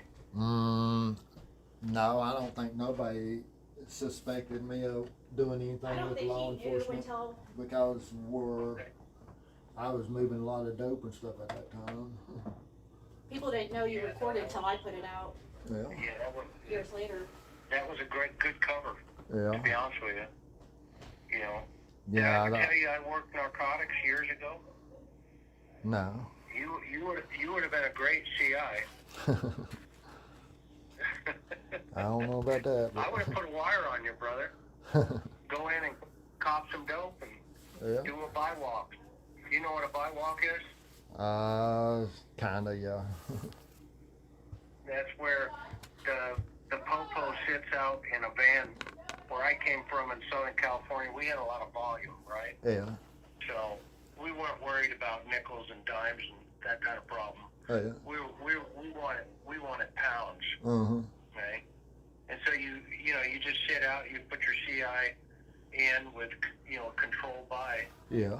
And then you do that 4 or 5 times, and then eventually you hit him with a search warrant. Yeah. Right? Yeah, that's what they done to me. They sent a CI and then made them 2 buys off of me. That's how they got me. Exactly. And so, and then of course, if your CI got in trouble, then you try to figure out how we're going to get out of it. Yeah. Right? Yeah. So for you, it was probably, hey, we're going to put a wire on you, send you up there. We want you to get them talking. Am I right or wrong? Yeah, that's pretty much it. Well, it actually wasn't a wire. It was just like some kind of digital recorder that they could hear back and forth with, Yeah. Did they put it in your pocket? Yeah, it was just in my pocket, yeah. And then some stupid light on it came on. Well, no, it wasn't a light. It wasn't a light at all. It was a laugh. A laugh, like a laugh? ha-ha. Yeah, a laugh come over it real loud, just like ha ha ha ha ha. Oh my gosh. Yeah. So, do you think it was picking up some kind of frequency? He had to be, that's what made me mad, because I thought that they done something of trying to let Don know that, we're, we this. I thought they was messing with both of us at that point, when that happened. And that's why I was trying to play it off like, oh, it was my phone just went off, or something other to Don. I pulled my phone out of my pocket. I'm like, this stupid phone, I don't know what's wrong with it, talking. And my blood pressure went through the roof, because I was like, So pissed. I thought they was trying to warn Don that I was recording him and stuff, Oh, man, so at that very moment, I would have given you an Oscar. I was trying to play it off. And they were listening live, right? Yeah, they was listening live, because they was, as soon as I took and that happened, I pretty much just said another few words and just took back off down the hill, told Don I was going to head back towards the house for a while. And then when I started off the hill, and about 3/4 way down Don's driveway, they're done started up right where that rough spot is there in the driveway. And I'm like, I'm cussing them, because I thought they had done something. They're like, well, we heard it too, and it just shut down once they let on like the device to shut off when that happened. And then they said, we thought something had happened with you. And then I'm raging at them, because I'm thinking they're doing some stupid stuff. I could see you being like, I could see you being like, you stupid MFers, even though you never get mad, but like, I was something mad like because that. I thought that they was trying to warn Don about something. Oh my gosh, that's funny. And it didn't. Okay, well, I'm glad nobody got hurt. Does Don trust you today, Fred?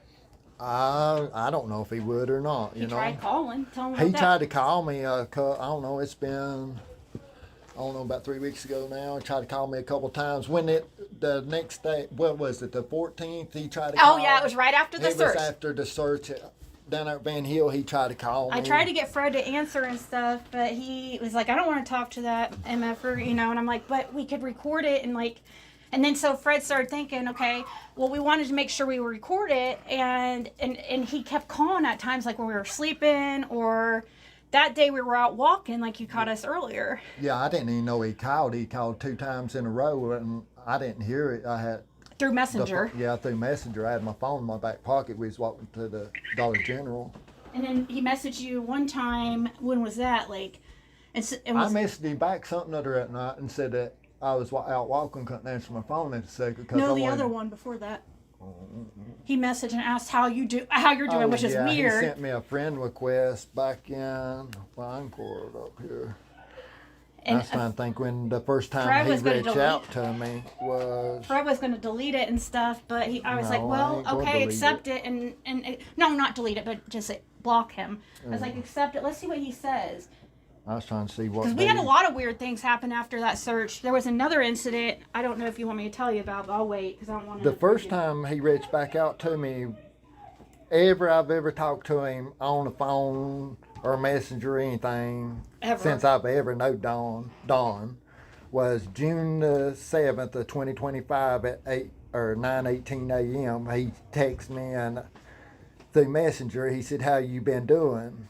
I said, "I'm actually doing really good." I said, "What about yourself?" He said, "Good for you. I'm staying away from all the drama, reading the Bible, and trying to pray, trying to do good." Yeah, Man, he sounds like a preacher. Yeah. Yeah. I said, "You still living on Ben Hill?" He said, "Yeah. I don't care about Hawkins County. I don't trust them." I just put right like that. He said, yeah. He put good-hearted from you. Which he meant good hearing. Yeah, which he meant good to hear from you, I guess. But put good-hearted from you. Keep up the good work. What the fuck? I didn't even. Oh, sorry, I'm out one language. I didn't even see him sing that part. I didn't even notice it. He said, "Keep up the good work." Yeah. I didn't see that part. That's weird. Because the way he talked to Josh and stuff was, that he set Fred up. And, when did you set that dumb motherfucker up? Is what Dawn said on Josh's. And then November the 14th is at 7:51 is the next time he tried to contact, and then 7:52, and then I couldn't answer the phone at the time. I said, "What's up?" I said, "I'm out walking right now. I can't answer the phone." And then he just put LOL. We wanted to be in And a that place was the that we could last record. time. We needed to record it, We needed it to be. Then he tried to call back again like the 16th at 12:30 p.m. And that's the only time I've talked to him. What on the 16th when Summer went missing and he came over to talk to you about the dark web, what was he saying about that again? He was just asking if I knowed how to access the dark web, or he called it black web, I think it was. But he was asking if I knowed how to access it, because he said he was kind of curious if maybe Summer's already listed on it. But I didn't understand what he was going at that point, Yeah. That's interesting because in one sentence he sees her in the resurrection, the next sentence he sees her on the dark web. Yeah. I didn't even think about that. That's kind of interesting. Contradictory. A little bit. What is there a third scenario you think? Yeah. Do you think there was a stranger involved in any of this, from your opinion? No, they had to know Maybe who wrong. done it. In my opinion. Yeah. Possible revenge. I mean, it Why could be would a. Why would Randy and Frankie even come up in this? I wouldn't have no idea. That's why I'd break my brain trying to figure out how Frankie or Randy or Paul, either one, would come up in this. And I can't figure it out at all. It's just really shocked me that their name has came up in it, because I would never thought nothing like that. It sounds like Andy Bernard may know something, though. That's the way I'm taking it. Try to tell him about your sister, how your sister started acting. She's all buddied up with these people too. Yeah, I mean, she started being, well, see, my sister was dating a Kenny Thompson that Don worked with when Summer first went missing and stuff. And she's But it was just weird the way she acted too after Summer went missing. She would go to my other sisters and have her to drive to Ben Hill to my parents' place and stuff, and then she would hide down in a vehicle, not want to be seen and stuff, which was strange, too. law enforcement even told you that she was trying to set you up. They straight told him that. Yeah. That was after I went to jail. They told me that because Yeah. she was calling, trying to say that she found this on the property, that on That's the where property. that email all come that from, stuff. Chris, that you saw that was put out by that's because that's his sister kept harassing law enforcement, trying to get him in trouble, and that's why they said, you're barking up the wrong tree, basically. But then, yeah. So your sister was trying to set you up, Yep. Fred? Well, that's what the law enforcement said after I went to jail in 2023. Mm-hmm. She got it going out there on the property and stuff and letting on like she had found this or found that. And every time they go out there, it's just a bunch of crap, Nothing too Yeah. nothing. Is there any truth to like the footprints and all that stuff? Well, they was 2 different footprints found, but I was told they was never confirmed that they were Summer's footprints. Right. Do you know You where? know, Well, I don't know how they could have done that. to be I honest don't with you. know either. It was, way they talked it like it was just a right footprint here, like not too far off the highway, and then you got another footprint way back on the ridge line at abandoned camp or a unfinished camper, and it's the same foot. What didn't make sense. If it's soft enough to make footprints of a child, you would think that they would see the footprint of a human or another adult or whatever was with them if this ground was that soft. One of the interesting things Don mentioned you know, that dog trail, right? Mm-hmm. That the boys used to ride their motorcycles down that dog trail and then come out onto the road and then come back up the driveway. Oh. Yeah. I've never actually seen the boys come down it or nothing, but the dog trail that they showed that comes out from in that curve there, that's not the end of the dog trail. The dog trail continues across Ben Hill Road and goes up that bank to Andy Bernard's property. Mm-hmm. Oh, I see. It keeps going. Yes. It goes up that steep bank on the other side and goes on up to where Dobbs had bought, and it continues on to Jody and Andy's house. Didn't the boys always go up through there? Why would Andy pull his son into this?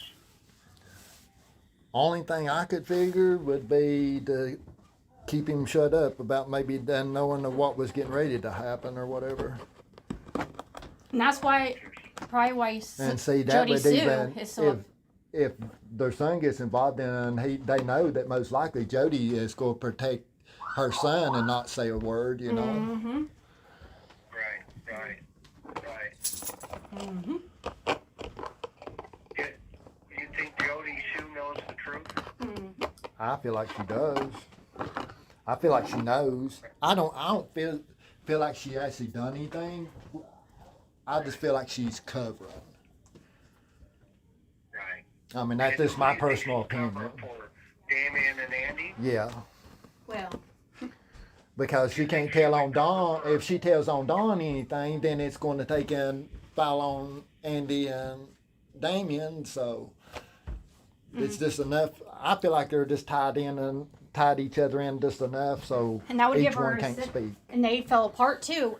Damien had that protective order against his own dad a couple months after Summer went missing, or even a It month. wasn't even in 2 months. It was shortly after Summer went missing. And that's when we, And then see, he went to the military, and then Andy and Jody separated. after and third stuff. being together their whole lives. Yeah. Yeah, weird. And 'Cause he, tell see, about his job. He never came back. He well, never the came last back. time I seen Andy on Ben Hill was on the, what was it? 18th, I think it was, evening of the 18th. He was putting black and white pit bull in the back of the Kia, and that was the last time I seen him until about on Ben Hill, and then I run into him at Zoomers, and it was like, I don't know, it was 3 weeks or so later, or almost a month later, and he's like, well, I just got back in town. I've been out of town 21 days. I went to Ripley's, was running that train ride and stuff down there, and Or he didn't say, did he say Ripley's? Or yeah, did he said Ripley's Oh, at did he? that time, yeah. Yeah, and he never went back to Hayworth, Chris. Isn't that weird? His last day of work is on the 15th. Of all days, was that planned all along? Like, he never went back to Hayworth after the 15th until, if he did, it would have been weeks later. He took off to, yeah. That's an interesting thought, Jag. It really is. Yeah. And the other thought is, do you think he knows this Playboy guy? Yeah, I'm sure he does. Yeah. He I mean, supposedly was getting girls, too, from that guy. Yeah, they used to purchase prostitutes and stuff from Playboy as well. Is what they said, anyways. It's not like you know this firsthand. It's How just, much, I mean, this is how what much dope is this Playboy moving? he's one of the head vice lords, so I'm sure he's moving a lot. Because he's running 3 different motels and shipping dope out of 3 different motels and prostitutes. but that guy acted like he had to keep it secret, like the other vice lords wouldn't be cool with him selling children or something. He was, wasn't that how DJ kind of made it out? Yeah, he was trying to say that he was trying to live a double life, like trying to keep it from. He was tied up with supposedly like or a Mexican gang or mafia, supposedly, allegedly. Well, he was associating with MS-13 is what I was told too. That's where Playboy's getting most of his dope from Atlanta, where he was supposed to be getting most of his dope from. The shipment. Tell him about that person that contacted you after if it's okay, if Chris doesn't mind, unless he wants the person that contacted you about that, Bill Shipley's brother and Tabitha, Oh, that was just where the about motorcycle was broke down. That. Yeah, I mean, that would be my only other theory is, but I don't know. He just the way he talked, that boy with that motorcycle that broke down, and supposedly they recovered it from Ben Hill Road on the 15th earlier that day. Yeah, but the way she contacted you was weird. The woman that was actually the bike was at, when I pulled in at the bottom of her driveway, she actually contacted me, I don't know, a couple weeks ago. We turned it into TBI. Yeah, we turned that into TBI too, but it was just, because I know she's got footage and stuff, but all of it's been turned into TBI. She pretended like she didn't know about that incident, just like Andy pretended. Yeah, she tried to pretend at first like it didn't happen. Then the more she talked, she got talking about it happened. Then she tried to separate herself, tried to say she was on the porch and Tim was down there, and then she just kept. Yeah, at first she said it didn't happen, and then she goes, "Oh, Fred, she you tried know to you say would it was never on the stop here. 13th. You don't get along with my husband." And then she's like, "Well, that was the 13th. Same shit that Andy Bernard did. Yeah, He tried to say the dates on the cameras are wrong, Chris. that's what he tries to I say. have him. I have proof that he came on my panel saying that. I'm like, so every single one of the cameras, because there's not just like one camera that got him on supposedly on the road. I mean, there's going to be several. I mean, just a lot like a law enforcement. When They he laughed. tried to He- deny, when Yeah. he tried to say he didn't even know what vehicle he drove that day and stuff to law enforcement on the 15th and stuff, and they're Yeah. like, from the Thompson camera, they're like, Oh, well, right here you are on the road, you know, showing him. they found that suspicious. Yeah, they was laughing about him acting like he didn't know and On- stuff, and Yeah. they laughing about how they refreshed Like he his. didn't know he was. Mm-hmm. Yeah, Acting like he wasn't driving a Kia that day. he let on like he didn't even know what he was driving that day. He had so many damn different vehicles. And then they're like, well, right here you are on right here, driving it on Ben Hill Road at this certain time. And see, he knows all this, but he comes on YouTube and he tells everybody he was not on the road. I And know. yeah, big time defends that. Which that didn't even become a. It became, But I mean, it ain't a crime that he's on the road Right. or anything. Right. But at the point of where he was at on the road, which is beyond a pretty good ways beyond his driveway, I could see even if he was on the Thompson camera and maybe been turning or something other right there at Simpson Lane, where sometimes he would take and pull up to the mailbox, check a mailbox, then he'd go on down there and turn and come back out, you see. But him being on in towards the dead end of the holler and stuff that day, it was just weird, you know. And him denying it. If let's say something were to happen to Summer accidentally, right? Yeah. Would Andy, in your opinion, help Don cover it up? Well, if it just depends. I'm sure if one of his kids was involved in her getting hurt or something other, which there was a rumor that Damien was driving Jody Sue's mom's truck earlier that day. So with Sherfy. supposedly with Sherfy, but I don't know. That's just what somebody said. Mm-hmm.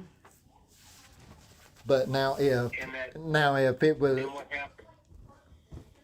I'm just saying if he was on that road in that truck and stuff, and see Jody even mentioned what they gonna do when they can't find the ladder rack back on it and stuff, talking about her mom's truck.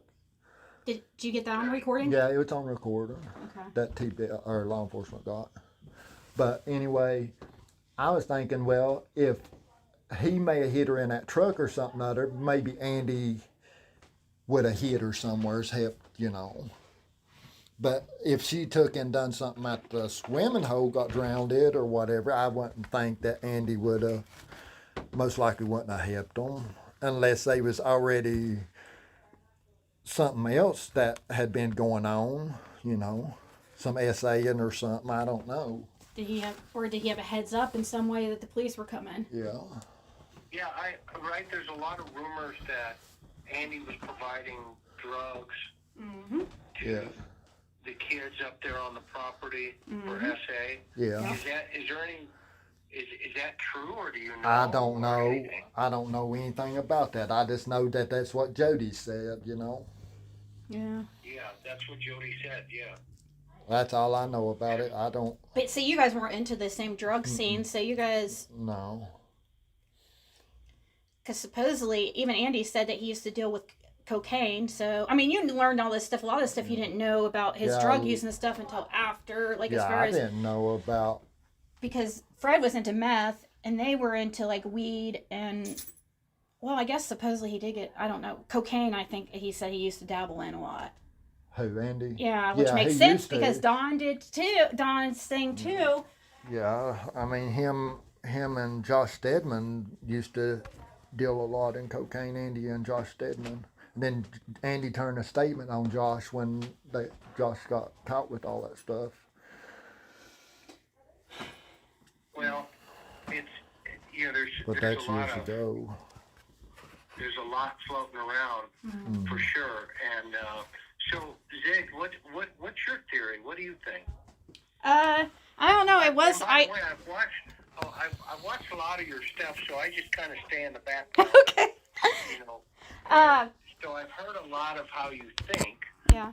and I know you take a lot of grief from a lot of people, and I'm sorry for that personally. But Yeah. what's your first theory that comes to you? And knowing Fred now, obviously you're husband and wife, but and I, you know, what give me the Reader's Digest version of what you feel. Well, I mean, until when this lady contacted him recently, now I'm starting to be like, well, is there could it be a revenge thing? Who are these people that were broke down on the side of the road, you know? But I always thought I think that, especially the last couple years, it kind of just clicked with me. I was like, yeah, Jody Sue's son has to be involved because it took me, I felt like it was I had a woman who came to me, it was before all this, and it actually matches what this guy said, and she claimed to have a friend who knew this, she mentioned Playboy. That's when the first time Playboy came up. It wasn't DJ Smith that first mentioned Playboy. It was a woman I interviewed who claimed, and I think she was possibly talking about Brianna Tester, but I'm not, who's ended up dead now. I think that's all tied into this whole drug thing. I think a lot of them, there's a sex trafficking ring probably. But gosh, this revenge thing, I don't know. I go back and forth between the revenge and the trafficking. Do you think Don If the revenge thing happened, would have Don sex would trafficked be her included.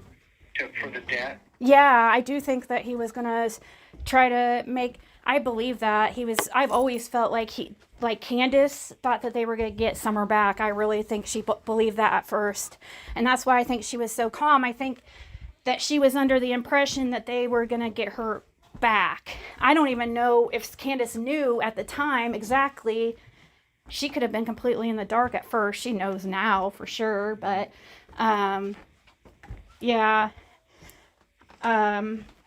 I think there's definitely there is very deeply ingrained some kind of sex trafficking, like SA, and there's a lot of people trying to cover it up because it's not just the crime that happened this summer. There's all before that, I believe there was a bunch of like SA stuff and, that a lot of people are trying to cover up that kind of ties into Summerwell's case. And a lot of people don't want that to come out into light because, yeah, if Summer gets solved, then it's going to bring out this trafficking ring, and a lot of people are going to go down. That's what Sure. That's probably the most likely. What do you think the connection is with the most recent search to Van Hill? Well, the only thing I can think of, it makes me really. I think it's Andy or possibly. See, Fred's sister used to be pretty close to the one to Paul, and used to be pretty close to Paul. We don't know if she still is because, I mean, she's a very horrible person. They called her the white devil in prison. She's I feel like she's probably part of this whole group that's trying to keep it secret. And his sister? Yes. Andy's sister? Yeah, because What's her name? Her name's Karen. Karen Hill or Karen Elliott. Karen Hill or Karen Elliott? Yeah, and she had a son, and she has a son named, she has two sons, but what's the one that she got in trouble with? Cody. Her and Cody, her own son, were doing this little scheme, like breaking into neighborhood, like the houses in this neighborhood. And the police were getting onto him they broke it. What she would do, she would sit and watch the whole neighborhood and document when this one was leaving, that one was leaving, when they was returning and stuff. Then she would send her son to rob them while they was gone. But there was that incident that somebody was home when they weren't supposed to be. There was two twins that she didn't know about. She's seeing that one leave and didn't know about the other one being there. And they beat him so bad, like, Fred doesn't know how that person is today, but like they beat him so bad they moved the crime scene so what Karen did is they took the crime scene from his house to their house and staged it like he tried to break in there and stuff, and she had Cody to cut her up and stuff and kick her down some stairs and all kinds of stuff, which she got charged with all that. Yeah, and then like she set up had people go in there when Fred was in jail. Like she was trying to make sure Fred didn't get out of jail. She was very worried about Fred getting out of jail. She also, without Fred's other sister and Fred knowing, filed some fraudulent document, which I don't even know how to move forward with it. Bad background because she killed her first husband for $375,000. And well, she didn't get in trouble for it, but she done an insurance policy on him. Yes. And got by with that crime. Fred really believes that that's what she did, because she had another husband just end up dead because he was threatening to turn her in. On what? She had told him how she had killed Jason and stuff. And then Fred found all that stuff at the house at 165. Yeah, after she got out of prison stuff, after her mom and dad had passed away. Which that was in 2020. Okay, she got out of prison in 2020, just a year before Summer goes missing, by the way. She was dating one of Dawn's friends at the time. But anyway, there was a pocketbook in there that had a lot of Guatemala ties, a lot of green dot cards, a lot of receipts with Guatemala, big amounts of money and stuff, transferred and stuff. Then it had like a wig in it and some gloves and some pantyhose and something else. I was trying to think what it was. Some sunglasses and something. It was just weird the way that bag was set up. Where is she at now? I'm not for sure. She's still around Kingsport, I think. Well, she's over at Six Ups Live every night, pretty much, as a main guest to try to destroy Fred's. Fred's never had. He's the most polite, most respectful man I've ever been around. Never once made me feel uncomfortable, even when he was using. Never came on to me. Never said anything out of the way. And she is trying to paint him like he is like a sexual pervert, and he's never had any type of history of that, and nobody's ever. But she's trying to paint that like he's like some kind of peeper and all this. Like she's really trying hard. Jody was trying to paint me as, Yeah, and because I think that they're really afraid of. Yeah. It's gotten scary. Like, I've actually... Yeah, a lot of them I know about a lot of other crimes around the area, and I think a lot of them's worried about what may come out later on about other crimes, which Hawkins County, they've got potential of solving 5 murders if they want to. Mm-hmm. Yeah. Do you think that Dawn... Is there any way Dawn's not involved in this? The only way I could figure he wouldn't be involved if it was a revenge type over a motorcycle. Oh, well, yeah. Over a motorcycle? And then that motorcycle. That motorcycle that I found broke down on side of Beach Creek on the 15th. Right. with the guy. Yeah. See, he had told the woman and man that was there trying to help him at their driveway that he had recovered it from Ben Hill Road.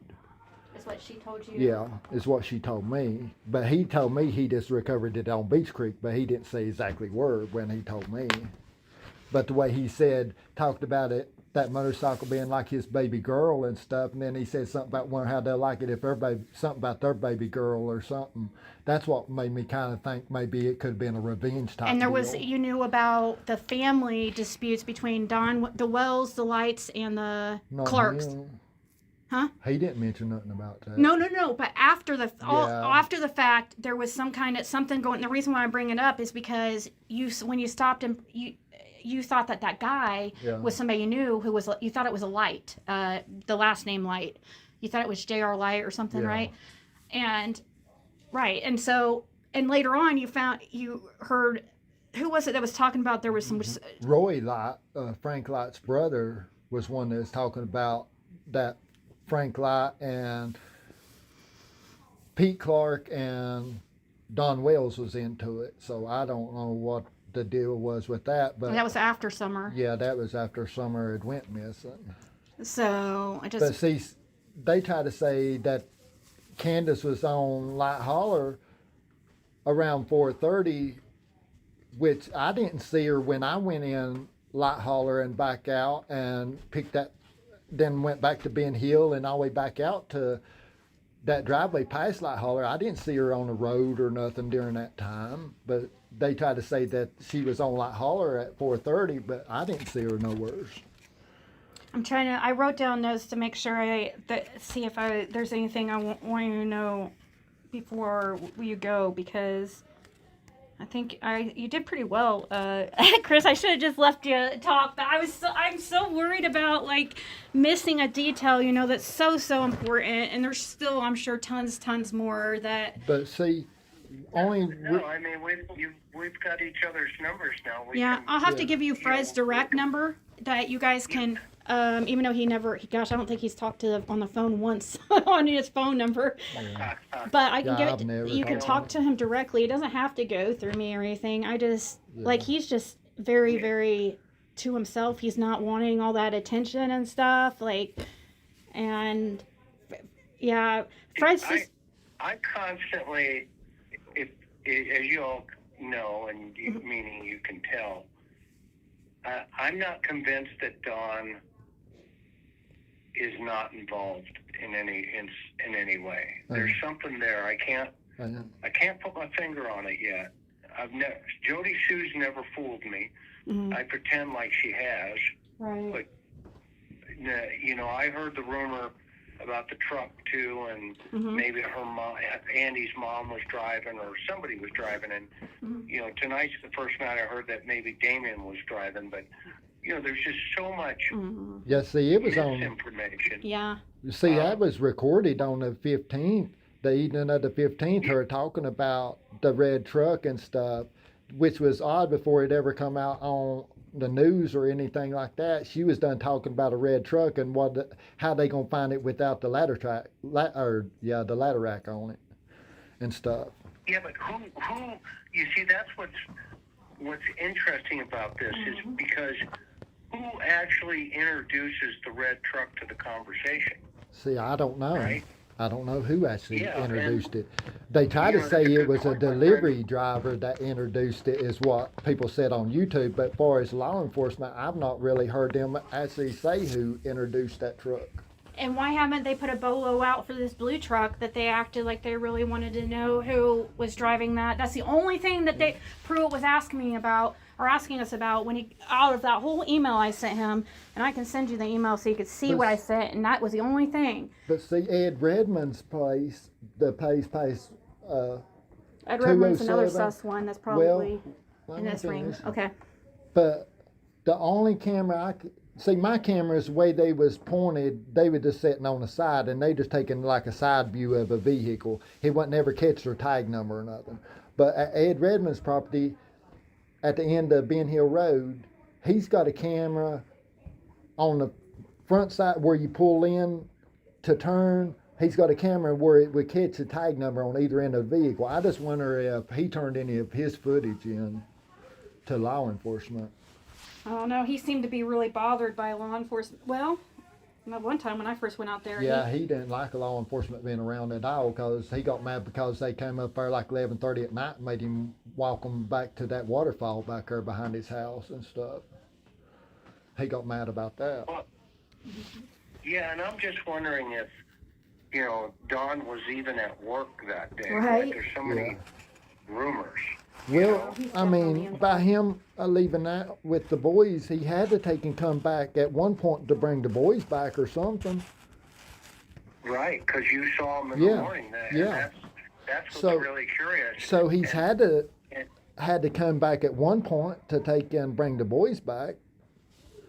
Well, exactly, and now that puts him back at the property. And here's something that has always never sat right with me. When I went down into the basement there, right, at their house, I just couldn't wrap my mind around a 5-year-old little girl going down there by herself. Oh, yeah. Yeah. Because it's so dark and it's scary. Have you been in there before, Fred? No, I've seen in the basement that time that I called CPS on Oh, yeah, tell them the about boys being in the basement alone. Yeah, that was how long, or when was that? That was the first time I was ever up there at the Wells's. It was a snow on and stuff, and it was the 3 boys was. Or 2 boys, or was it 3 or 2? I was thinking it was 3 in the basement, and they were at that time. They were when the reason I went down there. That was when a guy named Andy Powell was living at the shed and had that camper and stuff down there. I learned that his last name is Morgan now. Andy Powell Morgan. But anyway, Don was out of town and stuff at that time, evidently, from the way I understood it, once I did get up with Andy and raise hell about him pulling the fence and stuff out. What it was, there's a tree had fell right there at 167 property, and it was real close. It wasn't in the road, but it was close to the road, and there's snow on. So I guess he was trying to get firewood for Candace or whatever. So he hooked the chain to it, and when he pulled it back down the holler where the fence was hooked to it, he drug all of our electric fence and stuff out with it. And that's what I was aggravated about. It wasn't a tree that he got. It was that he tore all the fence and stuff out doing it. And then I took into the snow was on, so I just followed where he had drug it, and he had drug it up to right there at the bottom of the basement at the Wells's. Well, I pull up on top of the hill and knock on the door. That's before they built that addition on and stuff. Mm-hmm. And nobody would come to the door, so I thought, well, maybe they're in the basement. So I'll go down there and knock on the door, and they didn't have no curtain or nothing up over that window of the door, and you could see in, and you could see the boys in there, and they just had one mattress laid down in the floor, and the boys just had a diaper on, and then they had a wood stove sitting there and had a fire in it. Then that's the only thing you could see in there was just that stove and the mattress and the boys. But they kept looking up like somebody was upstairs, you see, but nobody would come to the door. And I called CPS on them over that, them boys being in the basement by themselves and nobody come to the door. Yeah. Wow. I think a lot of people have misread you, Fred. Oh, yeah? Oh, yeah. They're doing it on purpose. It's purposely done. They know better. No, I mean, these people know better. They're purposely, like Fred's sister knows better. I mean, Fred's the nicest guy ever. You know what I mean by that, right? I mean, it's just like, yeah. There are people who are scandalous, and then there are people who get misread. Mm-hmm. Just because somebody does something wrong doesn't mean they're bad people. Do you know what I mean? Yeah. It means sometimes people do bad things and they do stupid stuff, but that doesn't make them bad. He didn't ever. Fred never went out of his way to never. Everything that happened, like his charges. The first time he gets in trouble was when he was 35 years old. Yeah, I mean, it was 2010. And that's just because Fred stays to himself, and like the trouble would always come to him, like that Roy Fanning thing when he shot him in the neck. That was self-defense. I don't know if you heard about that incident, But that's why he got kind of that reputation on YouTube, is because of that 2016, that guy, that Roy Fanning, who thought Fred was somebody. He came back there. Can you tell him a little bit about that so I can tell right? Or so you tell right? What it was, I was done kind of watching that night a couple of days, because Mike Knight, the neighbor that lives where Richard Goley lives right now, he was out of town and asked me to watch over his place and stuff. And then another man on back to holler, he had just left out earlier that evening to go to Alabama on vacation, and he asked me to just kind of watch what vehicles goes in and out, just keep eye on the place, So I done kind of watching there for a couple of days, but that man, he came in and stuff and pulled in the driveway and stuff. It's like 10 something at night, and way he pulled back out, it made it suspicious, kind of like he may have been trying to let somebody out to do some thieving or something, because there's a lot of thieving goes on in that area. Well, you could hear him shooting a lot all up on in the holler and stuff, and then he leaves out, and well, I'll go down there at the bottom of the driveway when he pulled in at one time, and I shined a flashlight on him and stuff, and he said something and pulled out, and then he went on in the holler, and that's when he was shooting around and stuff up in there. And then he leaves back out, and then he comes back in like 10 out of 12 at night. And see, I was at 167 at that time, and the surveillance cameras, it shows on the way Dad had it set up, he had a big TV, and you see anything going on all the way around the house and stuff, and people coming in and out of the holler. Well, when he went by, he flashed the gun out over the doorpost, and I don't know why, but I picked up Dad's gun, and I just walked on down to the bottom of the driveway and just stepped up on kind of an embankment like inside the pasture field, where I could see all the way up Ben Hill Road, because it's a long straight up through there, so I could see what was going on, if he was over prowling on other people's property or whatever.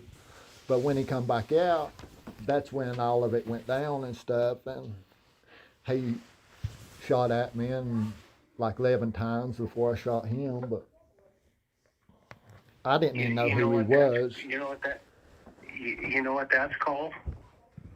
Well, he called it gun. A good shot and a bad shot. Yeah. Oh, Fred said all he could see was the bottom of his shoes. Yeah, I mean, see, this Roy. If he's shooting 11 times and he can't hit you, Fred. Yeah. And you fire once. Well, I actually shot 3 times before the third time I connected with even him. 3 times. So he missed you 8 more. Yeah. And did you shoot a lot of those little balloons at the carnival when you were a kid? No. I've always been raised up around guns. You so. fill it up. That's the kid that lost. Yeah. And did he live? Yeah, he actually survived. They had to send him to Kentucky, get the bullet out of his neck and stuff. It lodged in his spine. Tell him what you said when the police came in looking for this guy. I just told. Well, see, after the incident happened and stuff, after I shot him, and I came back to the house, and I didn't know the law was coming, so I just went ahead and took a shower and stuff. I didn't call the law or nothing. But then after I get out of the shower, I'm like, well, the law ain't done here yet. Because you thought you were going to jail, so you told. Yeah. So I'm thinking, well, the law ain't done come. I said, I wonder if he lost his gun when he went over that fence and stuff. So I walked back down there. And by the time I walk up to where he went over the fence, I see the clip laying on top of the bank. And I'm like, by the time I see the clip, I hear something coming. And I know what it is then. So I just kind of turn around and walk back up Dad's driveway just a little bit. And then they pull right there and shine a spotlight right on me. And they like, you ain't heard no shooting, have you? I said, yeah, I shot some stupid son of a bitch. I said, I mean, just like that to them. And I walk up to the car, and they still ain't got no report of anybody being shot at that point. Mm-hmm. And while I'm sitting there talking to that officer, there's a call comes over his radio that said that a suspect come in to Hostin Valley with a gunshot wound. Supposed to got shot on Roseberry Lane. When they said Roseberry Lane, that's where his brother lived. I said, that's that stupid son of a bitch. I took his shot right there. And it wasn't Roseberry. I said, and it wasn't Roseberry, it was right here. I said, that's where his brother lives.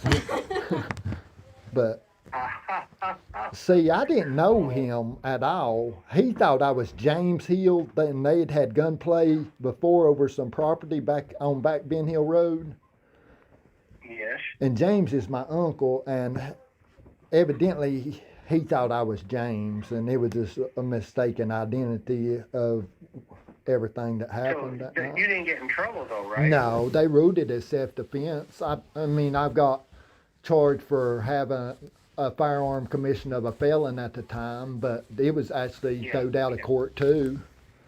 Because And actually, I even got my dad's pistol back that I used that night. And then, so there was that incident, and then the incident in Virginia, which is a different thing. Yeah, right that before incident. that. Yeah, we'll talk about that. Yeah. We'll talk about that one later. But Yeah, it's just, it's know, not, he didn't ever go out and ahead. try to cause issues, is all I'm saying. It always came to him. Yeah. Yeah. It's always happened at my place, seemed like. you know what? That's how it goes sometimes. You know, it Yeah. does. And it's sometimes it's unfortunate. And, Yeah. you know it. I believe that you're sincere about wanting to help find Summer. I believe you. Yeah. He wanted I really to do a do. lie I don't- detector. Can you make it happen, Chris? Well, the only reason I And I wanted the would. lie detector is just try to clear some things up on YouTube. It's the only reason I want to do it. I ain't got nothing to prove to these people on YouTube. I know, but Cher was going to set that up, and we should have But never I mean, I done would it. be up for a lie detector. Well, there's ways of doing it, right? Yeah. There's ways of doing it.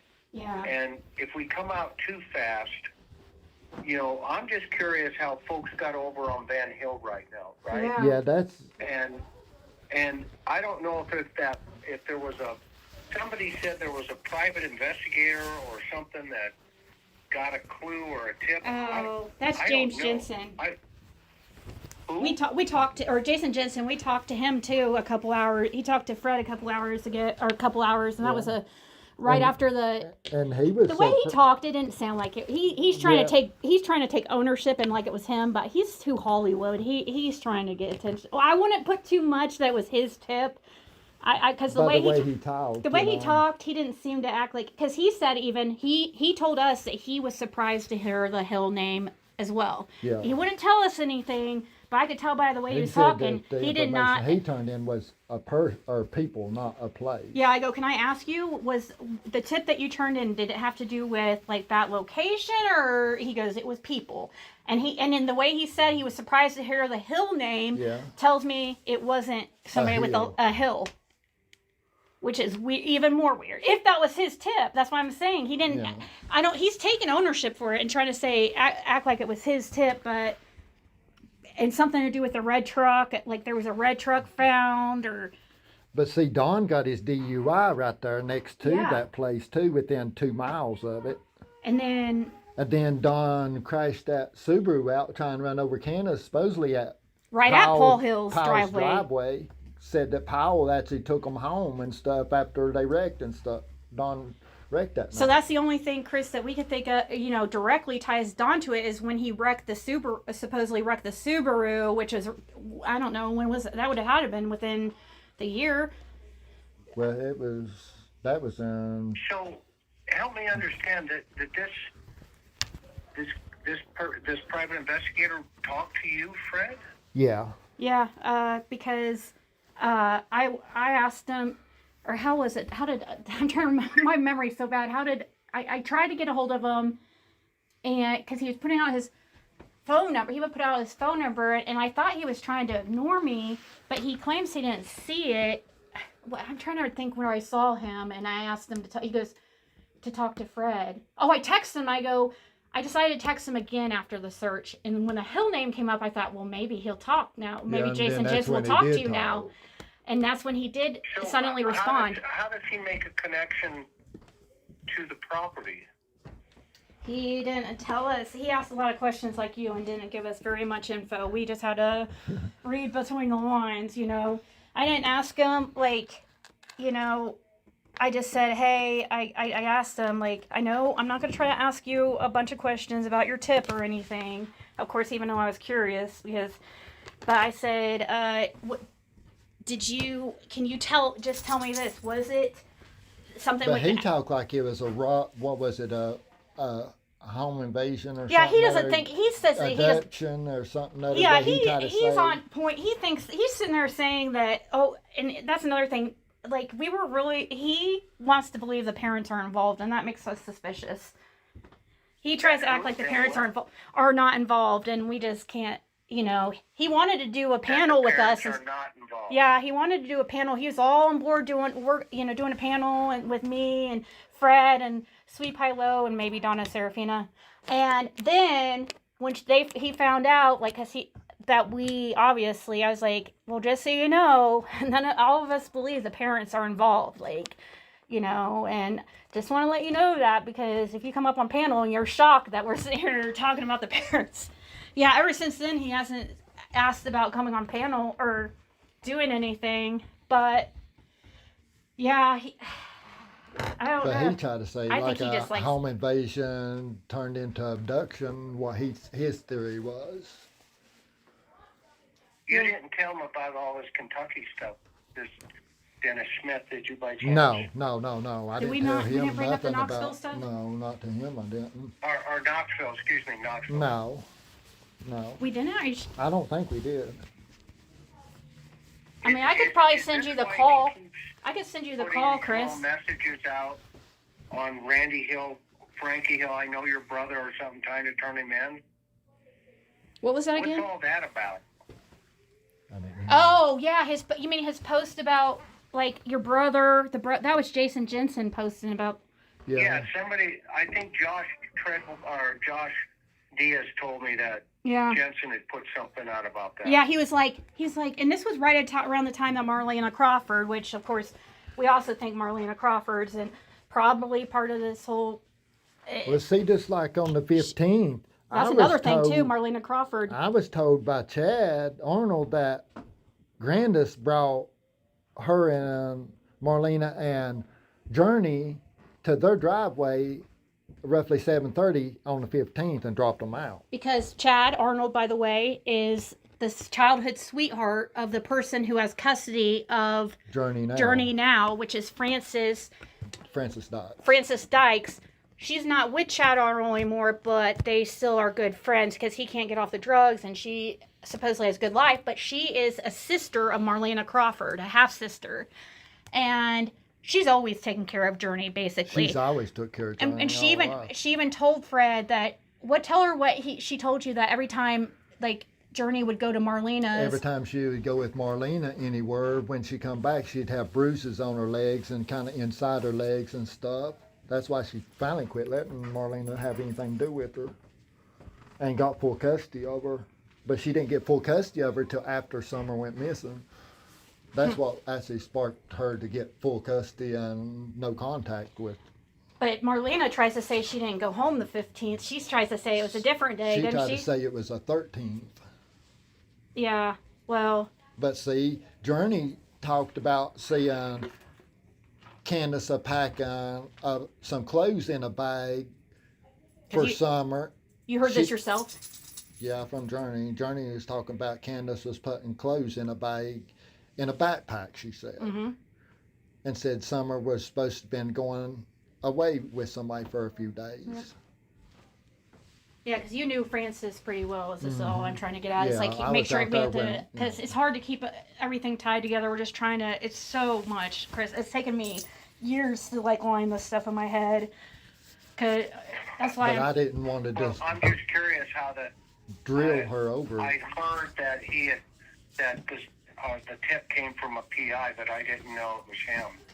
Yeah, supposedly he. I can send you my call with him if you want to hear what we talked about. I have it, just to see. But it's all it is the same stuff. He probably, many of the stuff that we told you, but I can't remember exactly. I can't either. Yeah, I'm good, to be honest with you. I don't. Yeah. I don't like getting involved with all that craziness, right? Right. Yeah. I have enough trolls. Oh, we don't even. I'm teasing. I won't go on anybody's panel anymore. We try. Never. Nope. I'm not even. I don't even watch anybody else's stuff except like people I know. It's like I'll check yours out sometime. Of course, I watch all your Summer Wells, and I'll sometimes watch Josh. I just don't like to go into the other places and because it's like you said, a bunch of. It confuses my brain, and I have the best source of info right here, and my experience of going there myself. I went down there many times. I talked to the tree trimmers. I talked to Fred. I've talked to who else? I talked to Candace and Dawn. I met them. I got the dog. I have Athena, one of the dogs here. I talked to a lot of people. What did they? Do you think they actually tracked her? Tracked her? What do you mean? Wait. Down to the road.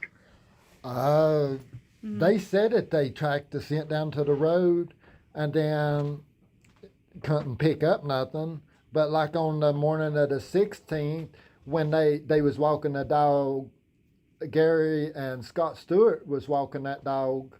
Gary Lawson and Scott Stewart was walking that one dog up the holler and stuff, and it picked up a little bit of scent on that little bridge right before you get to 207, and it continued and went up my driveway somewhat up through there, and then it just ended. But they said that they figured that was where Candace had been there and got out and stuff. Is reason they figured the scent and stuff was there where Dawn and Candace had done been there. And Fred, either me or Fred misspoke. It was probably me. I messed up a lot because it was not me that lived it. So, and early on, Fred, the only thing we had from Fred is the stuff I recorded. It wasn't until 2023 that Fred and me were talking much more regularly. I didn't have a chance to be like, hey, can we get that? I didn't know about him recording for police. Like, he didn't tell me that stuff like right the first time I met him, really.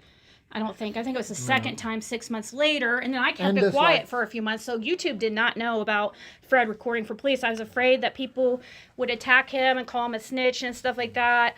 Even though it was supposed to be, and he lived in the area, you know what I mean? So I was very scared that something was going to happen to him. And there is a lot of weird things that's happened for sure, but we'll get into that some other day.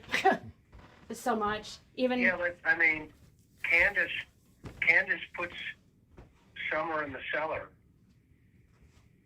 in the basement. That's the last place Summer was supposed to be. So how does Summer get out of the house? Right. That's it. That's what I wonder too.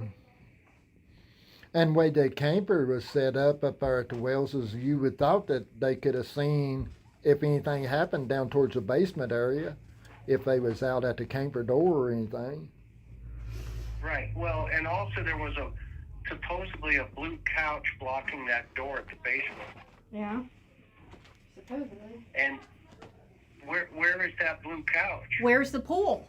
That's what law enforcement wanted to know too. They were asking Fred. That's one thing I'm glad you just said that, because there was no pool on the day Summer went missing, and they were like.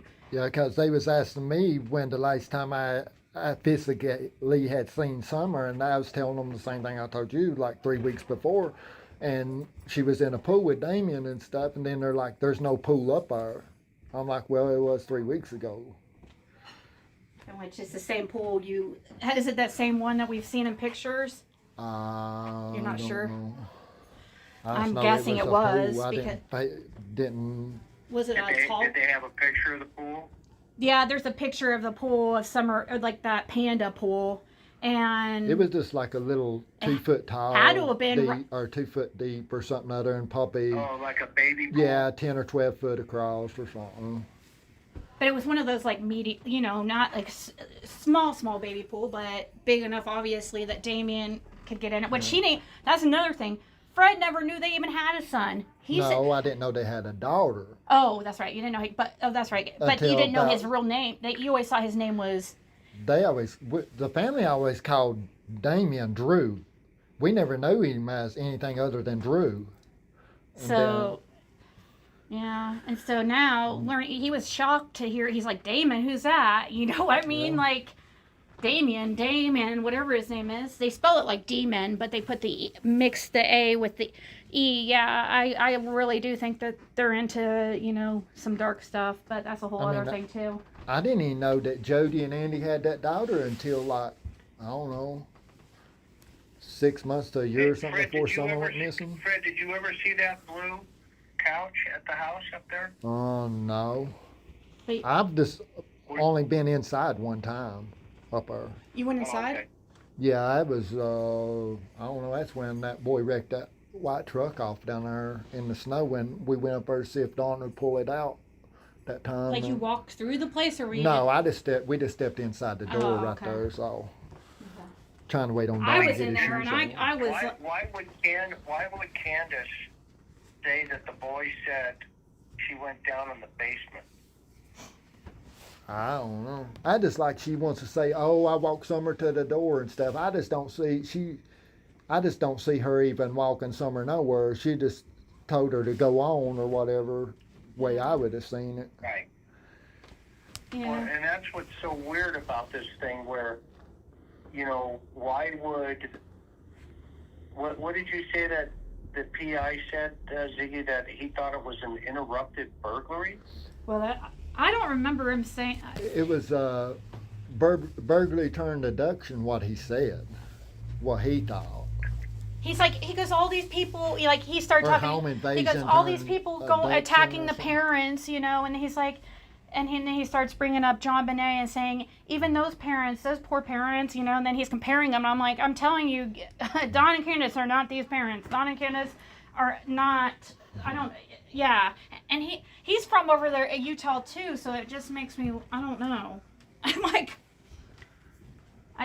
but, you know, Well, he was I a mean, nice first of guy. all, who would break into that? Who would want to steal anything from that There, house? Right. They ain't nobody going to. But see, Brandon Clark was real bad about, like. That's the only thing with maybe what I was saying about that motorcycle. See, there's certain ones in that area that it's bad to steal stuff and put stuff on other people's property. Mm-hmm. Sure. And then it just makes me wonder if he may have put that bike in Don's shed, and then that boy found it on Don's property, and then done a revenge towards Don, thinking it was Don. But then how's that play into Andy, and why was Yeah, Andy I on the know. road? See, I always go there. It's like, why was Andy on the road? We know Andy was on the road for a Yeah. fact. That's what we know, that nobody. I mean, I didn't see myself, but I know because I know Fred, and he's never even told me a little white lie ever in all the years I've known him. That I've caught him in. I used to catch my ex in a lie every day. So. Well, first of all, but right, why would you be up on the property to steal something, Mm-hmm. and then all of a sudden decide, you know what? Here's a 5-year-old girl. I'm gonna steal her instead. Oh, yeah. Yeah. Well, he was talking like that guy was talking about that bike being like his little girl, you know. Yeah, and then said something about how would they like it yeah, if but their, still, about their he, little he girl. didn't have the little girl when Fred saw it. No, Mm, not unless they come So back that or doesn't something. make sense. not. Well, who knows? You know, like if how he's they. involved, well, what did he do with her when Fred drove by and saw it? Yeah. Because, I mean, I they mean, you was in can't that gold just leave Lexus, a but they had the 5-year-old. trunk of the Lexus open and stuff, and I didn't see nothing in the back Oh, you of saw it. the trunk open? Yeah, I seen the trunk open because they was looking for a relay Yeah. to try to put on that bike But and Summer, stuff. would Summer have been gone at that time? Well, that was about Probably, even though they were, 4:30 when that was, so. unless she went So missing. he's not even in the area at that time. I mean, he's in the area, but he's not on the property. Yeah. Early in the morning. Who's he talking about? Dawn? Are you talking about I'm Dawn? confused, I see. I know, I'm more confused too. More confused. Well, He- Don, you see Don at the end of the driveway Yeah. coming down Yeah, Van Hill, right, Fred? yeah, off And of his and driveway. you estimate that's around 8:30 in the morning. Either way, Yeah, it's early in the morning, and the three boys are with Don. yeah. But Yeah, isn't, Okay. I know it was the oldest boy that was sitting on the passenger side, and they was two in the back. I'm assuming that they was the other two boys. Okay. But One of confirm them whether had they been was shot. 100% the other two boys, I don't know. But I do know that the oldest son was in the front passenger side. so it seat. could have been Summer in the back, right? Because her head was Uh, shaved. you know. Maybe, possibly. Is that possible, Fred, that it could have been somewhere in the back too? It could have possibly been. I mean, but I just seen. I assumed was the two other boys, but But at the anything's time, possible. you didn't. FBI. Have you ever been interviewed by the FBI? No. Okay. What is one thing you've told them that you've not told anybody else? But I'm going to ask you that question. Like not even me? Gosh. Oh, I've told Well, them no, everything. he's probably told you, but what is something? But by the way, again, I'm not gonna jump on YouTube and play any of this. I don't do that.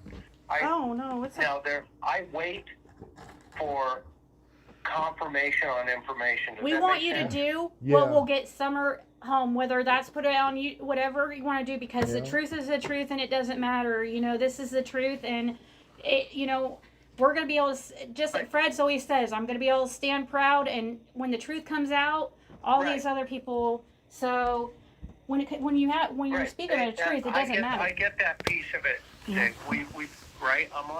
I get that. I understand that. I'm trying to understand, about how Summer Wells just disappeared from that piece of property. Mm-hmm. And that's when this is all over, towards the end here, when people are in jail, Mm-hmm. I'll be one of the first ones to come out when Fred's not in jail to say, hey, guess what? You're all wrong. Oh, Okay. hey, tell them about the picture that Yeah. Lawson took with you. Oh, Lawson What? even. Lawson took a picture with Fred to put out for later time. Ronnie Lawson. You can't wait. Just be patient, right? When- What you have been. Yeah. And Tell it 'em- will all come out, my Yeah, friend. it will. all come out. So don't Yeah. Yeah. don't sweat We that hope. piece of the puzzle. Yeah. We hope. In the interim, is these people that maybe don't know what they're doing but pretend that they do. Mm-hmm. They create all this other drama Yeah. around what the truth is. Yeah. And it's in that the morning that you saw him with all three boys, to your point, Fred, at some point he had to come back, Yeah. or with the boys, or he kept all three boys with him that day. Yeah. One. I mean, You it. told the authorities that you saw him with the boys, correct? Yes. At any point have they said or come back to you and say, are you sure or are you wrong? No, they've never asked that. That's why I just asked it, because I knew that was going to be the answer. Okay? Yeah. So what you told them, eyewitness testimony, is that you saw all three boys with Don Wells that morning, estimate Mhm. 8:30 in the morning from what we're talking. It could be a different time, because at the time you told them, you were Yeah. probably a little more accurate. Yeah. Okay? Yeah, so that's fair enough, right? Yeah. So now we have that's a problem, Mm-hmm. because Candace has all three boys at the house Yeah. Supposedly. Mhm. by themselves, Mm-hmm. right? Yeah. Okay. And Dawn allegedly calls Candace when she's in the drive-thru with Grandis, Mm-hmm. and Hunter, remember, says to Candace, what did Dawn want? And apparently she tells Hunter that, Dawn said there was somebody up on the property trying to touch the kids, and he thought the guy's name was Andy. Yeah. But why would Dawn be calling? I mean, Kansas. the only way that he would know that if he was there or something. Exactly. And so that means the three boys are there, because that's where Candace has them. Yeah. She doesn't have them at this alleged water hole or going to get the prescription or anything like that, right? Right. Okay. So either they're at the house with Dawn, Because why would the parents leave 3 boys at the house by themselves? I don't think they would leave them there.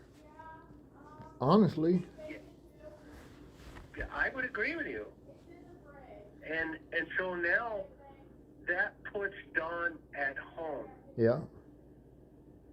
And so when Candace gets back with Summer, is Don at the house.